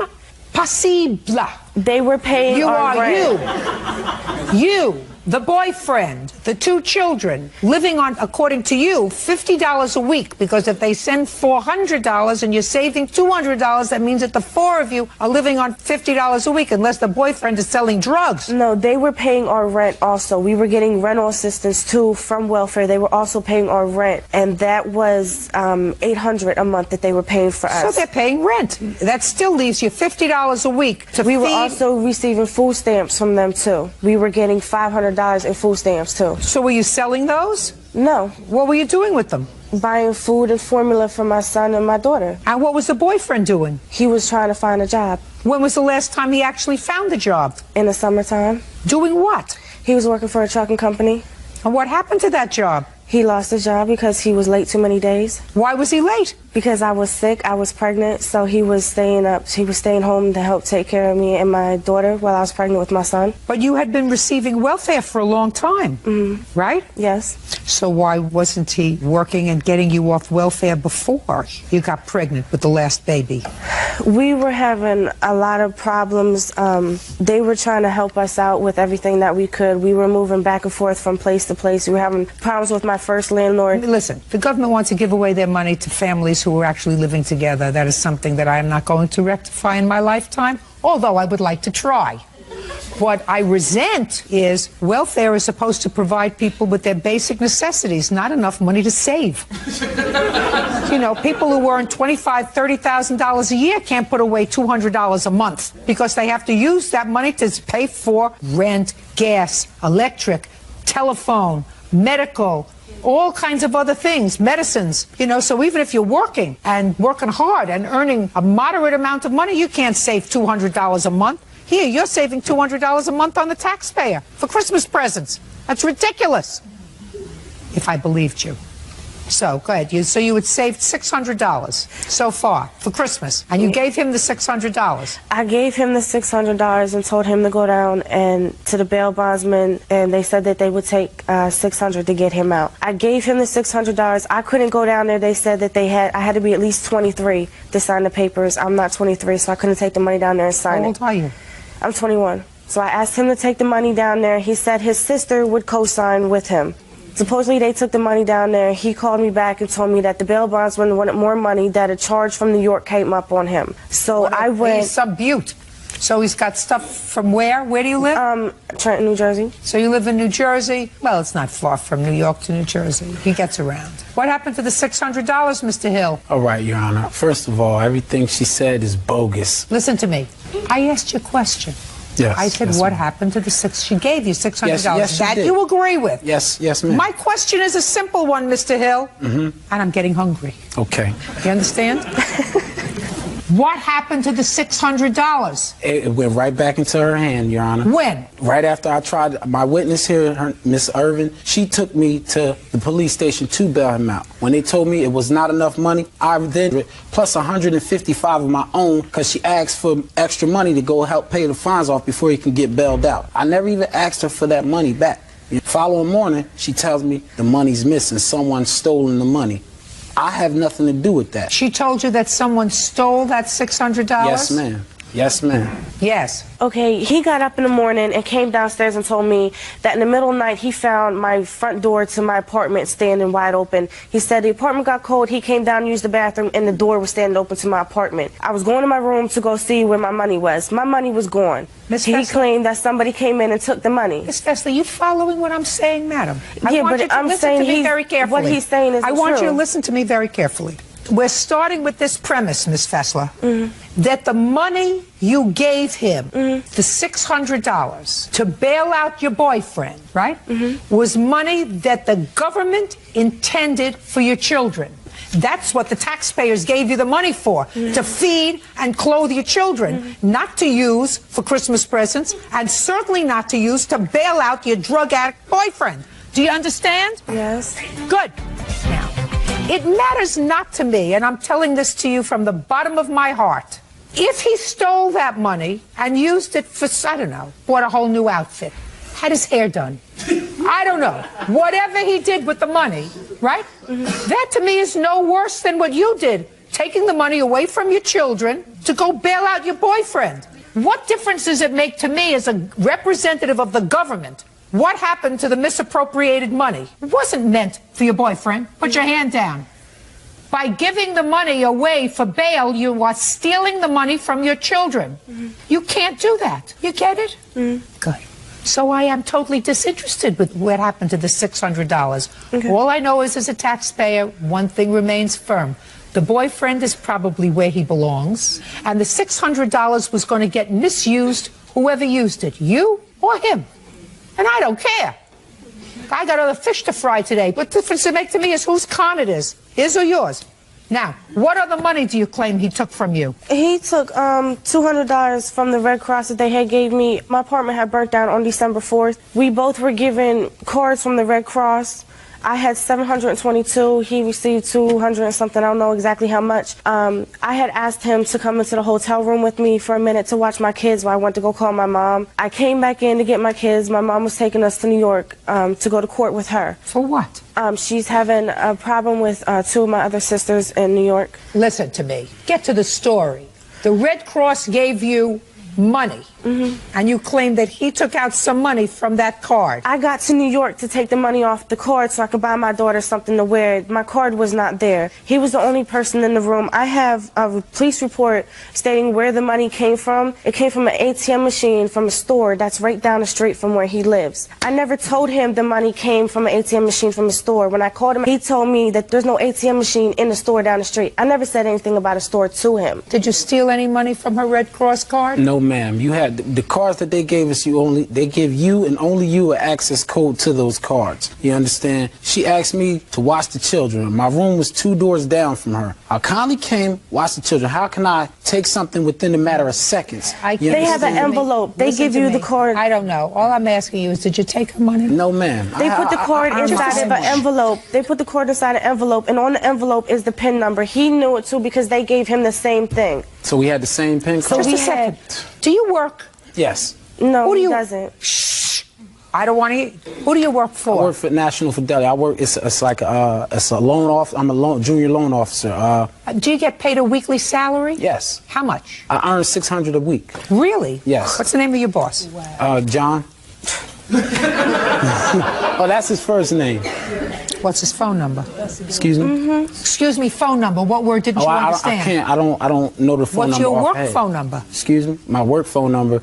Yeah, that would be another. Like, what word everything- didn't you understand? Your Honor, everything is People stored in deserve my each other. phone. Miss Fessler, your case is dismissed. Listen, when the government wants to give people money, the government intends for the people to use that money for its intended purpose. The fact that your Red Cross, also money that you never earned, the Red Cross, I'm speaking, you lost your house with money that was given to you by the state. But he still took it from me. I don't know whether he did or not. My sister was there with me. He admitted, he told my sister that different he story. had the money. Come. Your name? Tia Dixon. Where do you live? I live with my boyfriend. And what do you do for a living? Well, I'm going to school right now. What school do you go to? Mercer County Community College.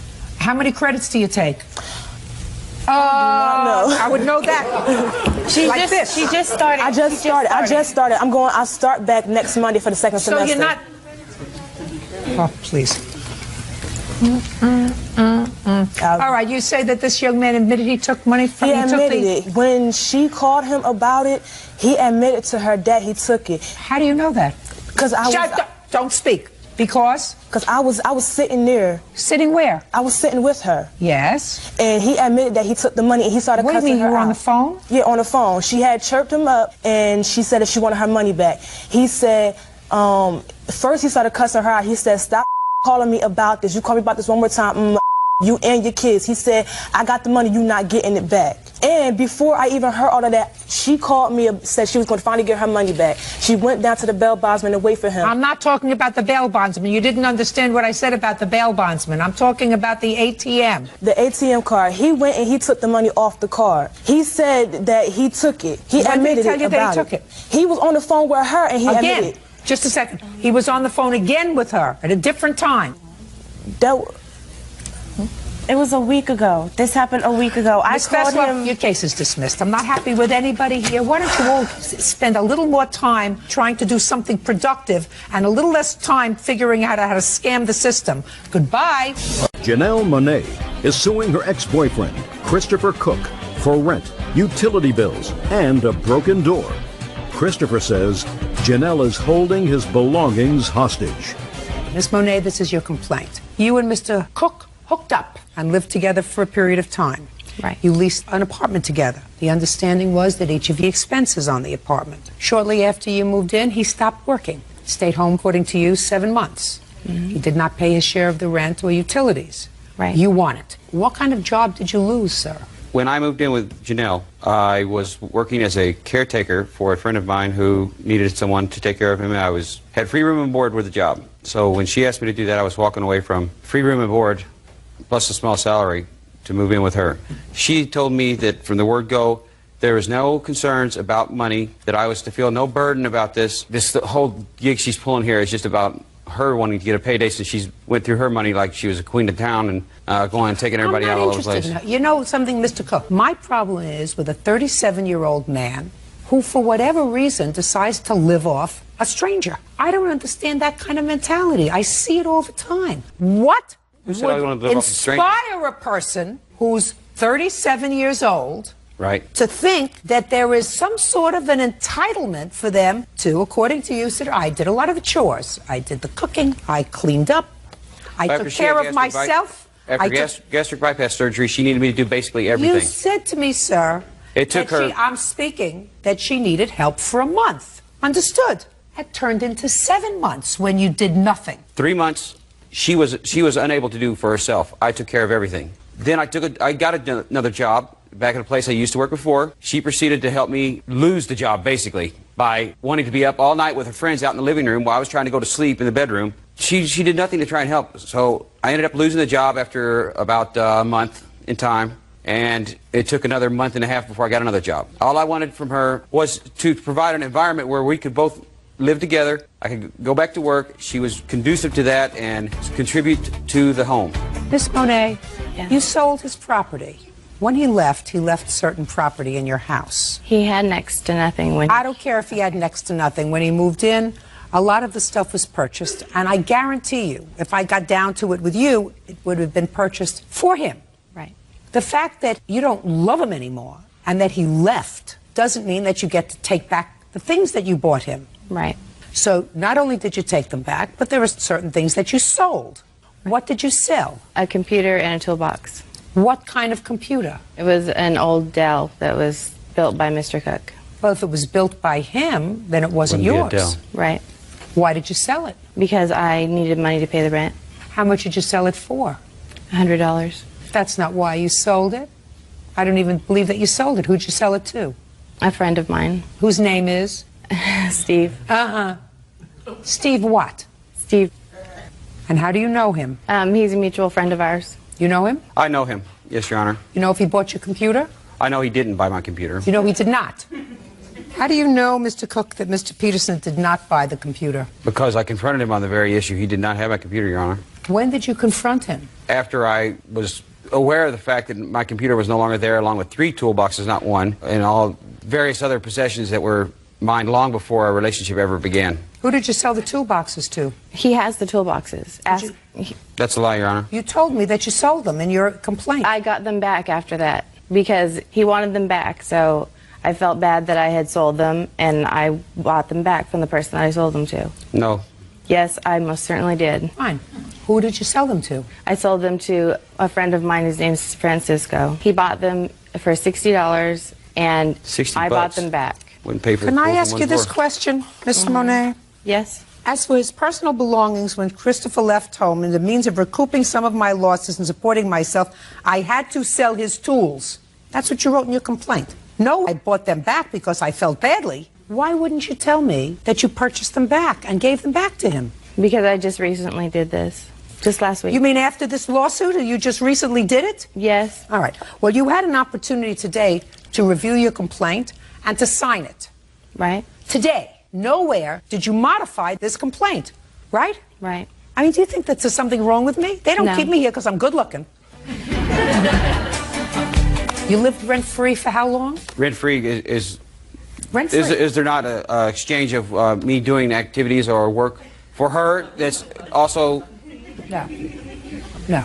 But that was the arrangement we had. I don't believe that. That was the arrangement we had, Your Honor. I don't believe it. I'm telling you that's what it was. whether I you don't believe care it or what not. you're telling me, sir. I don't believe a 37-year-old She had man. I'm gastric speaking with any kind of character says, you take care of me, I'm going to do the cooking. It wasn't. She had gastric bypass surgery. That's fine then. If you love her and you want to help take care of her, you do that. For a week, 2 weeks, a month, as long as she needs you to help her take care of her, that's what you do if you love somebody. But you don't do it as a livelihood. I'm speaking, sir. You lived there not a month, not 2 months, not 3 months. You lived there 7 months, and in 7 months you didn't pay any rent. Consider that your tools. You got it? But you're not getting any rent money from him, madam, because he had no right to sell his property. Right. So whatever Right. money that you got for his property, put it towards the rent. Okay. Sounds to me like the two of you deserve each other. Your case is dismissed. Yours too. Goodbye.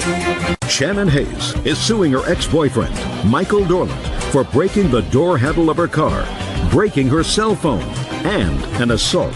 Miss Hayes, according to the complaint that I've read, Mr. Dorland was your boyfriend for a period of time, and it is your claim that during the course of an argument, you were in your car, he damaged your car. Subsequently, I believe, he destroyed a cell phone that you had purchased, and he stepped on your hand, causing your hand to be injured. You want him to compensate you for those things. Mr. Dorland says none of that is true. You almost killed him in your car. He was trying to get out of your car. That you destroyed your own phone, and you also hurt your own hand. What happened first? What happened first was my car. Why don't you tell me about it? On September 10th, Mr. Dorland and I were driving, and we were staying at a bed and breakfast. We had been in an argument. We got in my car. We're driving away. Driving where? Towards Manitou Springs. I stopped at a convenience store, and he was getting ready to get out, and he went to open the door, and he yanked the door open. But he yanked so hard that he broke the door handle. Go ahead. What happened next? And when he got upset because he broke it, he looked at me, he said, "I'm sorry I did that. I did not mean to yank it that hard." I said, "Get out of my car." He started to roll down the window, and when he rolled down the window, he jumped out of the car and proceeded to break the rearview mirror on the right-hand side. Okay, what happened next? Then I was pretty upset, so I just looked at him and I put it in reverse, and I went back into Manitou Springs. Where was he when you put it in Standing reverse? at 7-Eleven. How did he get out of the car? He went out the window. Okay, so you want him to pay for the broken handle and the broken mirror. Yes. All right, Mr. Dorland, let's do one thing at a time so we can keep this organized. Sure. Let's go. I was trying to get out of the car because she was going to take me down to her friend's house, and I didn't know if they were going to jump me, beat me, or whatever. Why would they do that? She hangs around with some pretty low people. At that time, she was still hanging around with drug dealers and people that were borrowing her car and doing more damage to her car than what anybody else was doing. You mean anybody she'd else? lose her car. You mean anybody else? You mean you? No.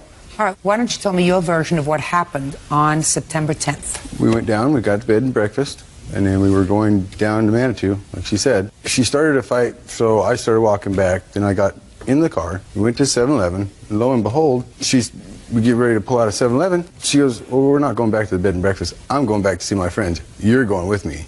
No, I'm not. So I quickly grabbed the door, and I pulled it open to get it up, to open it, and it snapped. It's just a little piece of plastic. So I crawled out the window. She was in reverse moving the car when I was trying to get out the window. Miss Hayes, once he broke the door handle and he wanted out of the car, why didn't you get out of the car and go over and open the door from the outside? Because I was scared. He scared me. Well, instead of being inside the car with him, you get out of the car if he was scaring you, and you're at a 7-Eleven, so you go over to his door. Either you go over to his door and you open the door, or you go to somebody else and say, will you open the door, please, because I want him out of my car, instead of staying in the car with him. I wasn't thinking that at the time. I was just Well, I thinking, get out of wasn't my thinking car. either. I tend to believe, Mr. Dorland, that you started to move the car while he was trying to get out through the window. Yeah. All right. What's next? He wanted a cell phone, and he could not get one in his name. You mean after this happened in September? Yes. After this happened in September, you made up at some point? Yes. How long did it take you to make up? A couple of weeks. Go ahead. We had gotten back together. I took him to T-Mobile. The guy at the stand said, well, why don't you try it? And I said, no, my credit's terrible, can't do that. Turns out I could get him a phone in my name for $35. So we got it in my name, but he promised to pay me. $35? He paid $35. He paid the $35. He promised to pay the monthly bill. Yes, he promised to pay the monthly bill. Yes. Eventually, we got into another argument at his house. I was getting everything packed up outside, and he wouldn't let me in. So I asked him to open the door, and as he opened the door, I got it open enough to stick my foot in. I said, I want my phone, please. He said, no, I'm not giving you your phone. I said, I need my phone. Well, he had paid for the phone, so it's not your phone, it was his phone. He hadn't paid the monthly bill, he paid $35. But there wasn't a monthly bill yet. I hadn't got the bill yet, no. Go ahead. He took the phone and he broke it in half. He threw one half at me and he took the other half. And I had my cell phone in my hand. My cell phone dropped between the door and my foot. I went to pick up my cell phone, he stepped on my foot, or my hand. Excuse me. I got my cell phone, stepped into my car, and he told me he was sorry, and I said, no, just leave me alone. And thereafter, I proceeded to call the police. So $35 you don't get because that's part of your lawsuit for the cell phone, because he paid for the cell phone. Okay. Now, so let's talk about the hand, sir. Can I kind of tell you my version of that? Because it's real quick. I would love to hear it, and I would love to hear it quickly. Okay, she drove up to my house, and when I open the door, I always put my foot right in front so that when she tries to kick her way in the house, she can't get in there. I was trying to keep her at bay. I shut the door and went out the back door and then went up to another store and was calling everybody I knew to come and witness this psychotic person throwing stuff at the windows. She was kicking on the door. There were footprints on the door. She kicked in the side of the doggy door. She broke into my house that evening. Here's a police report that specifies that. Did you make up again? No. I know I was pretty stupid to make up with her before. Just a second. You made up with her more than once. Yes, I did. I was trying to help her out. A mutual friend said that she was okay. Get to the hand, would you please? Last I talked to her, everything was done and she was going to leave me alone. Hand. Get to the injured hand. There was no injured hand. She called the police. What happened when the police came? By the time they had gotten there, it really wasn't that bad. How bad was it? Well, it was bad enough to hurt me. I couldn't Did you go bend to the it. doctor? No. Did you go to a hospital? Yes. No. Where do you work? I'm a housewife. Whose housewife? My own. Well, where's your husband? I'm divorced. Then you're not a housewife. I'm a homemaker. That's different. A homemaker for whom? My mom. I'm unemployed. Here you go. You were arrested? Yeah, on another... Outstanding warrants? Wasn't for any domestic violence. For what? Unpaid ticket. What kind of ticket? On a DUI I had back in, 2000. That's not an antique. by the way, 2000. No, but honestly, I should have had that paid, and I didn't, and I paid the price. What do you do for a living, Mr. Dorland? I'm a pipe fitter. You work full-time? Not anymore. I'm starting to. I was trying to start a business. Anytime I got anywhere close, she'd throw the kibosh in it. People didn't want me to work with them because she was calling them and going to the job sites. Mr. Dorland, who picked her? I did. I was trying to... Not once, Mr. Dorland. Twice that I know of, and we only know each other about 7 minutes. Yeah, that's not How so long was this relationship that you had? good. In all total, maybe about 3 months. I met her at a bar.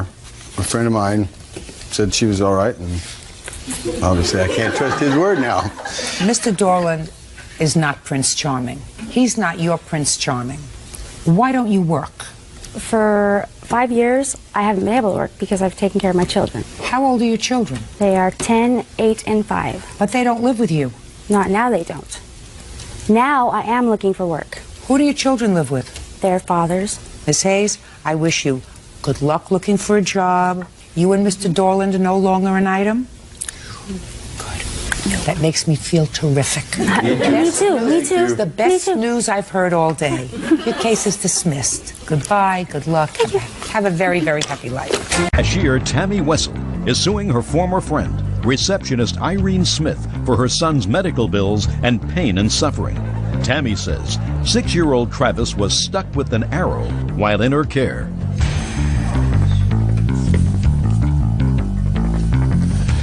Yeah, this is case number 198 on the calendar in the matter of Wessel versus Smith. Parties have been sworn in, Judge. You may be seated. Folks, have a seat, please. Miss Wessel, according to your complaint, your son, I assume this adorable little boy here, was injured while he was in the care of Miss Smith, who was doing you a favor and babysitting for you. Miss Smith says that she really never agreed for him to stay, that he had an accident playing with one of her older children. Yes. So why don't you tell me first when this happened? On August 10th of 02. And where were you going? It happened approximately 8 o'clock, and I was going out with my boyfriend to celebrate his new job. And when had you made arrangements with the defendant to babysit for your son? I had stopped at the lake at Picker Lake. Well, I want you to look at me when you're speaking. I stopped at the lake approximately 6 o'clock. Does she live at the lake? No, but she was at the lake at that time, and I seen her car, so I did stop, and I talked to her a little bit about it, and she said, well, why don't you come over later and talk to me about it. Tell and I me was like, what okay. you said to her and what she said to you. I said, Irene, Meg's got a new job today. Do you think you might be able to watch Trav later? And she said, well, I might be able to. Why don't you come over later? And what did you do? And later on, I went over there with my mother, my sister, my boyfriend Maxwell, and Travis. I told her if she could not watch him, then I would have Carolyn Stacy babysit. Who's Carolyn Stacy? Carolyn Stacy is my cousin. But Irene said, no, it would not be a problem because I have watched her kids umpteen different times. Is that what she said to you? Yes. Don't think so. That's not true. No. You want to know why it's not true? A, because you didn't say it in your complaint. You made this whole story up, this whole second part of the story up as you were going along. So, why don't you go back a little bit? Because if you write a complaint... I do have a police report, ma'am.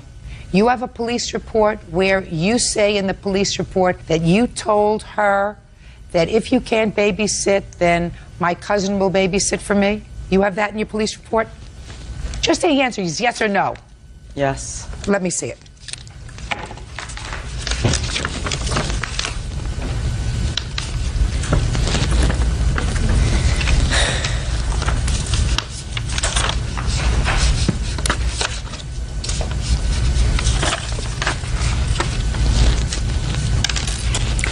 No. What do you mean yes? There is absolutely nothing in here about your cousin. Show me here where you told the police Caroline will babysit for him. Show me. Maybe I'm missing it.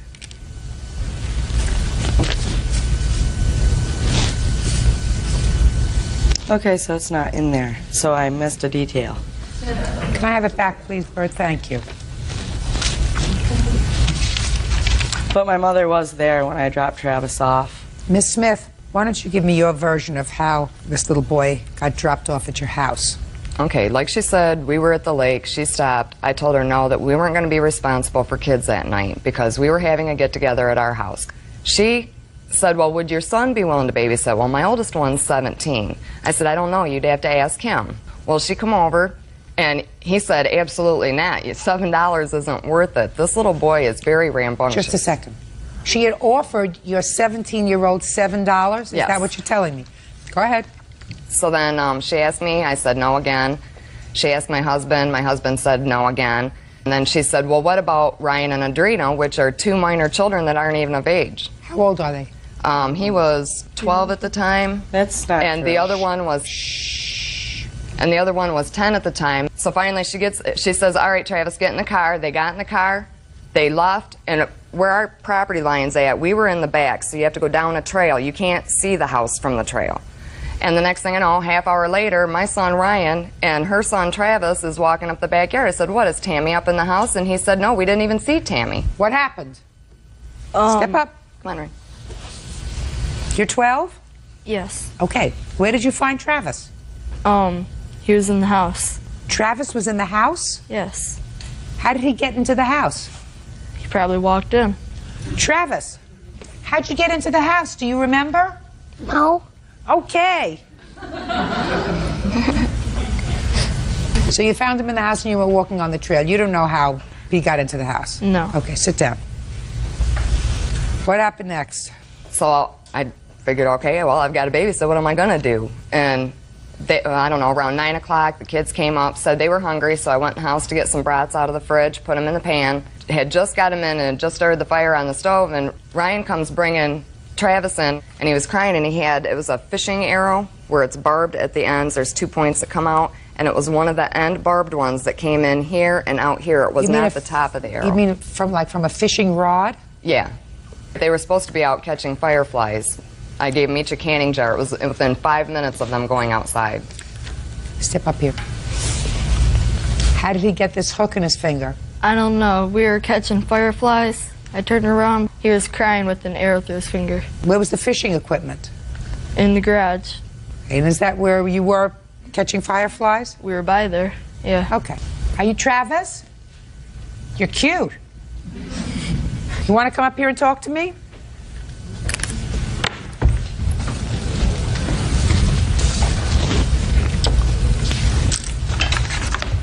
What?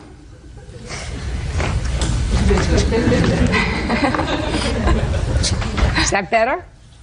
How old are you, Travis? 6. 6? Are you smart? Yeah. Do you sometimes get into trouble? Yeah. Do you remember when you got the fishing hook caught in your finger? Yeah. Did it hurt? Yeah. Look at me. You know who I am, right? What's my name? That's Judy. Right. You know you always tell me the truth, right? How did you get that fishing hook in your finger? Ryan put it in my finger. Ryan put it in your finger? How did he do that? He throwed it, and it went through my finger. He threw it. Just one hook? And he threw it at you? Is that what happened? He must have very good aim. Judge Judy continues in a moment. He was trying to stab it into the ground. How'd you get your finger in there? Did he tell you to hold down the ground so he could put the arrow in the ground? Yeah. Is that what he told you? You hold down the ground so I can put the arrow in it? Real cases, real people. Judge Judy. Tammy Wessel says her son was injured while in the care of Irene Smith. Tammy claims Irene's son, 12-year-old Ryan Needlinger, stuck him with an arrow. You like Ryan? Sometimes. Is he usually nice to you? Yeah. He threw the arrow and it landed where? Show me where. Wait here. Did he take you back to his mom's? Yeah. Did she ask you what happened? Yeah. What did you tell her? Ryan put an arrow in my finger. Is that what he told you? No. Yeah. Look at me. He said he was trying to stab it into the ground. Was he trying to stab it into the ground? Yeah. So he was trying to throw it into the ground, and it accidentally went into your finger. Is that what happened? Yeah. So it was an accident. Is that right? Yeah. He didn't mean to hurt you. No. No. course not. Well, that's what I didn't understand, because you first said he stabbed me in the finger with an arrow, and I said, oh, that's terrible that Ryan would do such a terrible thing, but it was just an accident. He was stabbing it into the ground. And how did your finger get underneath there? I don't know. If he was trying to stab it into the ground, how'd you get your finger in there? Did he tell you to hold down the ground so he could put the arrow in the ground? Yeah. Is that what he told you? You hold down the ground so I can put the arrow in it? That's what he wanted me to do. I said, nah, no. What did he want you to do? Put my finger on the ground, and I said, no. Is that right? Cute. Bird, find him his chair. He's really very cute and quite imaginative. How you doing, man? So, Miss Smith, your son brings him back to your house, and you tried to reach somebody according to your answer, and you finally reached his grandmother. Well, that wasn't till way, way later. I tried every bar I could find to ask for her, and she wasn't at any of them. So I called the ambulance. They said that what had happened was... Whatever happened, you needed an ambulance, he was taken over to the hospital. We get there, they can't do anything. They took x-rays, couldn't do anything without a relative's permission. Well, she was upset at me because I got a hold of the paternal grandmother. That's the only relative I knew. I don't care what she was upset with. You tell me what you did. I got a hold of the paternal grandmother, asked her if she could come up there. Travis had x-rays, but they couldn't remove the arrow until she was up there to sign for medical release. So she came up and she signed. And then she asked why Tammy didn't ask her to babysit. Whatever. Now, when was the next time you heard from Tammy? 4:30 in the morning. That's not true. Shh. Did she call you? No. She just stopped over and wanted to know where her kid was at, because they got home and she heard a message from the paternal grandmother on the answering machine stating that she had Travis. So she came to your house 4:30 in the morning? Woke us up. Okay. Now, how did you find out that your son had been injured? I had called my voicemail and checked my voicemail at midnight. What time? At 12 o'clock? Yep. What time did you arrive at his grandmother's house? At the time I got the call? No, just answer my question. I didn't go my to question. Grandma's house. Well, then let me finish the question, then you can answer. What time did you arrive at the grandmother's house? You got the call 12 o'clock. And your answer was you did not go to the grandmother's house. I called Grandma, and I asked her what was going on, and she said Travis is just fine, and therefore you don't need to come and get him. You guys have been drinking, so I don't want you to drive over tonight. Why don't you drive over tomorrow morning and pick him up? We did go pick him up tomorrow morning at 9 a.m. So what were you doing at Miss Smith's house at 4:30 in the morning? I was just being a smart butt, just going over there to let her know that, hey, I know what happened, why don't you fess? And she didn't want to. Instead, she wanted to get in a fight with me instead, so I walked away. 4:30 in the morning, you go to her house after she's taken your child, gotten in an ambulance, left her party. Which she had a vehicle. Why didn't she drive him herself? She said she was drinking at the time. They called an ambulance, which wasn't right, because she tried getting it out, her husband tried getting it out, and her husband's brother tried getting it out before they even called the ambulance. So that upsets me right there. Shh.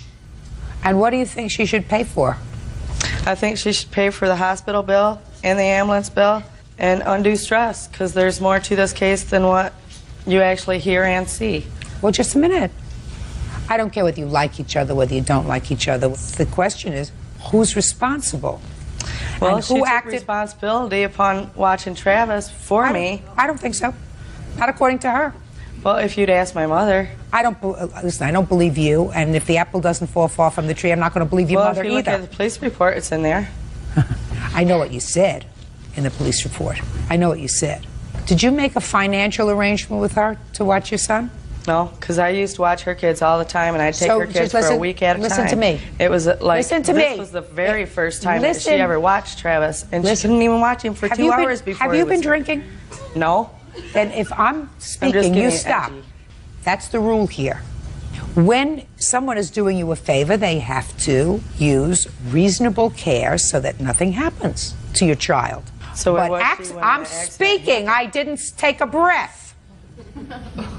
Accidents with children happen. You didn't expect her, did you, to watch your son every moment, because she already told you she was having a party that night. So you knew she was going to be taking care of her guests, and she had a 12-year-old, and they were going. I'm speaking. Had one wine cooler, and that was it, and she wouldn't drink anymore. It had nothing to do with her drinking. The fact that her 12-year-old and your 6-year-old were playing, and in the course of the play, your son got a fishing hook arrow caught in his finger. And she did the responsible thing. She tried to reach you. If you had done the responsible thing, I'm speaking. I'm speaking. There is no question that she would have preferred to call you and have you take care of the problem than call a grandmother. She knew I had voicemail, and she knew that I would check my voicemail. You checked it at midnight. Real cases, real people. Judge Judy. Tammy Wessel says her son was injured while in the care of Irene Smith. Tammy claims Irene's son, 12-year-old Ryan Needlinger, stuck him with an arrow. If you don't have insurance to cover it, that's your problem. That's your problem. You acted irresponsibly. She acted responsibly. There was an accident. She took care of it. She tried to contact you. She couldn't contact you. You were so drunk, you couldn't even go to pick him up at 12 o'clock when you called. But at 4:30 in the morning, you went to her house just to... That was after what did you I say? went home. What did you say? That was after I went home, and I had been talking to my old man about it, and we were getting really upset. And we figured, well, let's go over there and see what she's got to say for herself. Would you do me a favor? I went favor, over there, Bert? and then she Would started you do me getting a mad. favor? Sure. I've had more than enough of her. Okay. This case is dismissed. Parties are excused. You may step out. Demetrio Pagan Jr. claims neighbor Chuck Whetstone owes for the cost to repair his car roof. Step up. Tell me your name. Roland Miller. How old are you, Roland? 20. Are you afraid of dogs? Yes. All dogs or just big ones? Just big ones. Tell me what happened on April 11th. Tell me where you were. Well, I was standing at the end of the driveway, and Jacinia and her cousin, they was like at the beginning of the driveway where the garage meets, and they started running inside the garage, and I turned around and looked, and I seen this dog just coming across the yard. And so I ran in the house, but they closed the door already, so I didn't have no choice. So they ran in the house and closed the door on you? No. They ran inside the garage. It's a door inside the garage. They ran in and closed the door. By the time I had to run to the door, it was too late, so I just jumped on top of the car. It was the closest thing, and the dog was, barking, and someone came in and got it. Was the dog barking as it was coming across the yard? Yes, ma'am. Mr. Whetstone? Yes, ma'am. How did your dog get out, sir? My son was taking him from the house to the... This is his son? Actually, his younger brother. They were both out in the front yard at the time this happened. Step up. Tell me your name. Charles Whetstone. How old are you, Charles? 19. How'd the dog get away? My little brother was taking him out to his kennel, and the dog pulled away from him. And I was sitting in my truck because we were getting ready to go to the dirt bike store. And? And the dog pulled away from him, went down the driveway, crossed the street into the neighbor's yard. And he was just sniffing around. As soon as I saw him get loose from my brother, I was out of my truck and I was chasing after him. When you say you were chasing after him, that connotes, at least in my mind, that you were running. Well, I wasn't like full out running, but yes, I was like jogging after him. Show me how you were jogging. Give me an example. An example? Yeah. I was just jogging kind of slow because I know my dog he's not a vicious dog at all, I didn't ask you to editorialize about his personality. Okay. I asked you if you were running after the dog. That means the dog was running away from you. Yes, he was. Now, when you called, what's the dog's name? Nico? Nico. So you saw Nico get away from your little brother. Yes. And as soon as you saw that, you jumped out of the truck? Yes. And what did you say? I started calling for my dog. I started yelling. Yelling. Nico. Nico! Nico! And did Nico stop? No, he did not. Because he's not well... trained. Perfect. May I see photographs of your car? They're not too good, too clear, but that's all I have.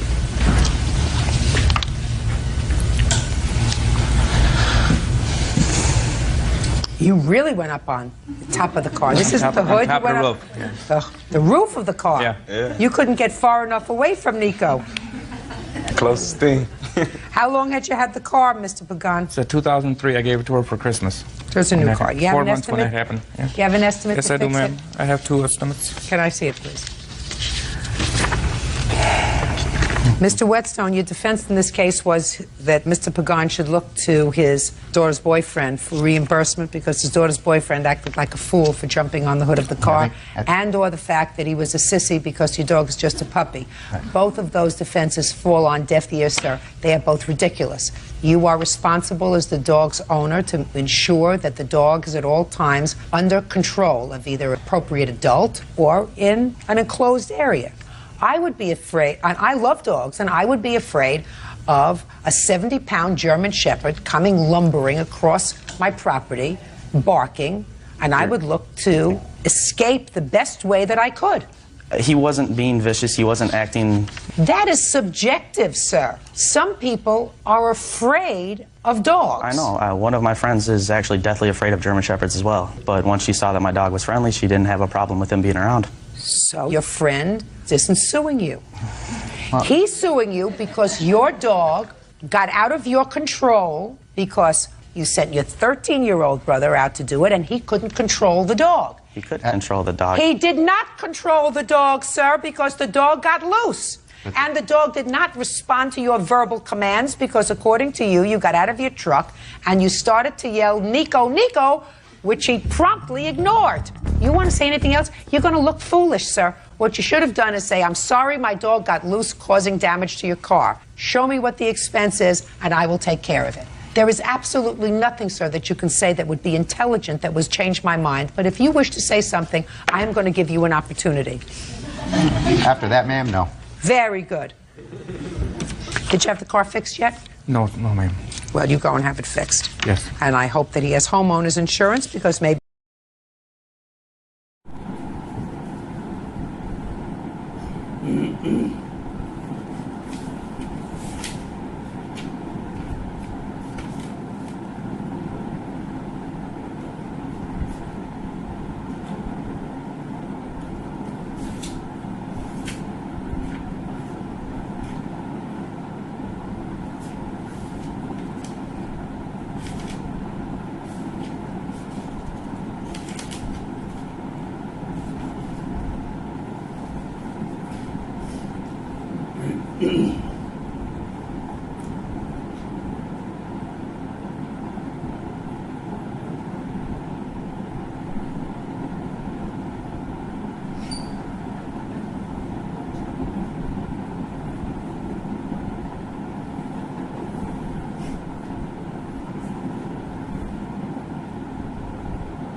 যখন কোনো মা বাবা ওই তার দিকে তাকাবে তখন আপনার থেকে তাদের মুখ থেকে বেরিয়ে আসবে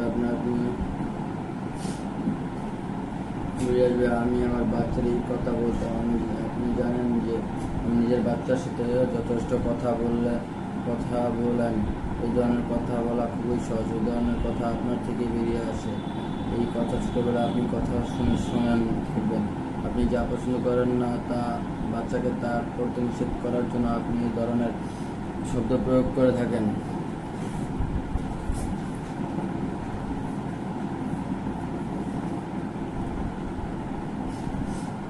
আর বাচ্চার উপর নিজের চামড়ি চাপিয়ে দেওয়ার চেষ্টা করেন।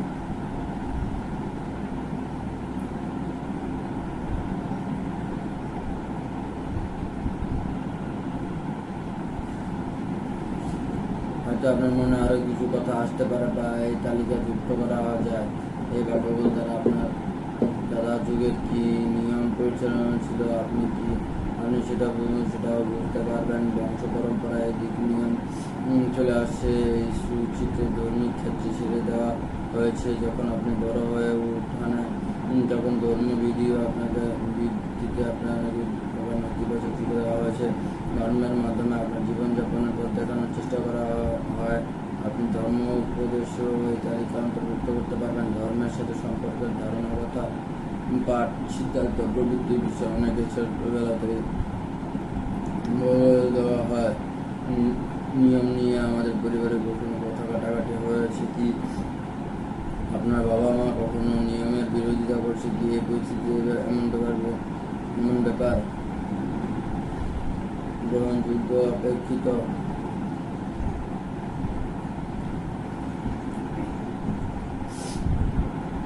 ব্যক্তির সুরক্ষিত বিভিন্ন ব্যক্তির হতে পারে, তাহলে কোনটি সঠিক বলে ধারণা দেব? স্বাভাবিক গুণ ও ভাষা।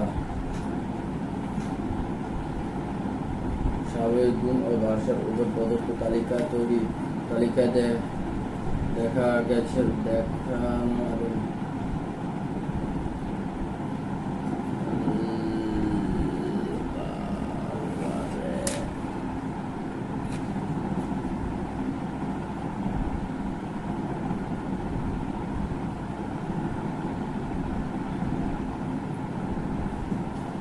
তালিকা দেখা এবং সম্ভব থেকে বাক্য যুক্ত করে হয়তো আপনার কাছে স্পষ্ট হয়ে উঠেছে, যেমন আপনার জীবনের আকার প্রদান ক্ষেত্রে ভাষা কতটা গুরুত্বপূর্ণ ভূমিকা পালন করছে। শব্দ আত্মকেন্দ্রিক বিশ্বাস আঘাত করে তাকে দুর্বল করে তোলে, আপনার সাথে ব্যবহার করা হয়, তার জন্য আপনার আত্মবিশ্বাসটা অমল হয়ে উঠতে পারে। এ ধরনের ভাষা আপনার স্বাভাবিক গুণগুলো নষ্ট করে দেয়। আপনার বারংবার যে শব্দ ব্যবহার করা তার ভিত্তিতে জীবনে অতিবাহিত করা আপনার কাছে অনেক সহজ হতে কারণ শব্দগুলো শুরু থেকে আপনার মাথায় বসে গেছে। এই কারণে আপনার মস্তিষ্কে একটি নিয়মিত বই তৈরি হয়ে গেছে যা আপনাকে বলে দেয় আপনার উচিত কি উচিত না। এই কারণে আপনার স্বাভাবিক গুণের বিকাশ হতে পারে। স্বাভাবিক গুণের অভ্যাস হলে প্রত্যেক ঘটনার বিচার হয়ে গেছে, সব চিন্তা দূর হয়ে গেছে, প্রত্যেক সম্মানের বিশ্লেষণ হয়ে গেছে, প্রত্যেক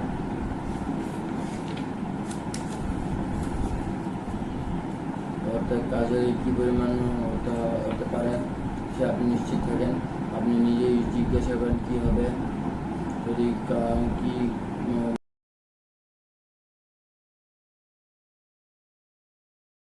আপনি যদি বর্তমান নিয়ে না ভেবে এক ধরনের কাল্পনিক দুনিয়া নিয়ে মতো থাকেন, এমনটা হতে পারে কিংবা এমনটা হতে পারে তাই আপনার স্বাভাবিক গুণগুলো নষ্ট হয়ে যাবে এবং আপনি রোবটের মতো পূর্ণ নির্ধারিত নিয়ম পালন করতে থাকবেন।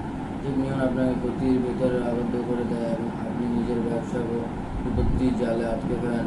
এই নিয়ম আপনাকে সংকীর্ণ এবং ছোট গণ্ডির মধ্যে বেঁধে ফেলে এবং আপনি গ্রহণযোগ্য বা অতিরিক্ত ভালো ব্যবহারের সীমাকে লঙ্ঘন করতে পারেন না।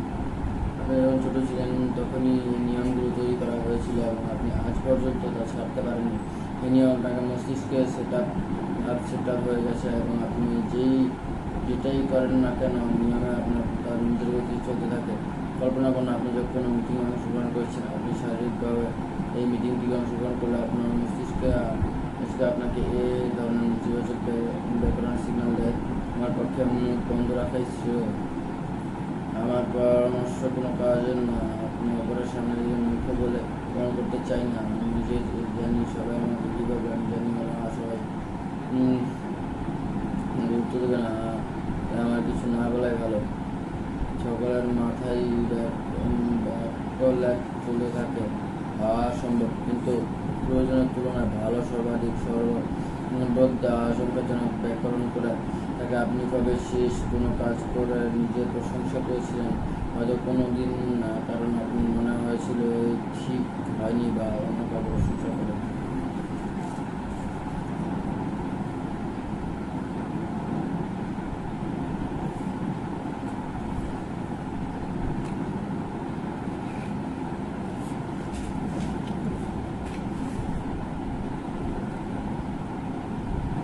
ছোট বয়সে আপনার নিয়মের সাথে পরিচয়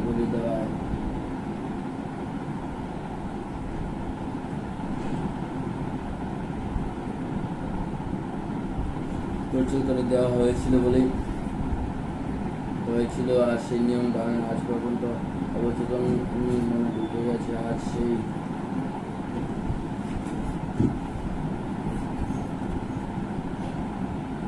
সেই কারণে আপনি এবার ভাবেননি বা আবার তার প্রতি নিজের সচেতন বৃদ্ধি করে নিজের ব্যবহার পরিবর্তন আনার চেষ্টা করতে পারেন। ছোটো ছোটো কথাও গুরুত্বপূর্ণ। অনেকে নিজেদের ভাষার দিকে নজর দিতে হবে, কারণ না বলার শিল্পের সাথে ভাষা এক গভীর যোগ আছে।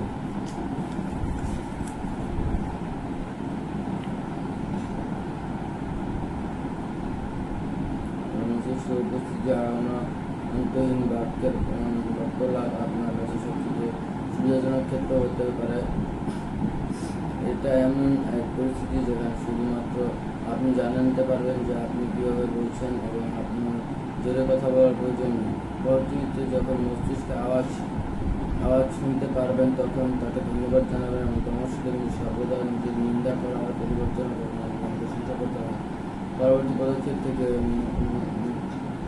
বিন্দুগুলোর দিকে লক্ষ্য করুন। বদলানোর জন্য প্রথমের দিকে শুধু লক্ষ্য করুন। প্রথম দিকে এটা বলানো আমার পক্ষে সম্ভব হবে না, কিন্তু পরে নিজের শব্দের প্রতি সচেতন থাকা আপনি নতুন শব্দ প্রয়োগ করে পুরোনো অভ্যাস থেকে মুক্তি পেতে পারেন।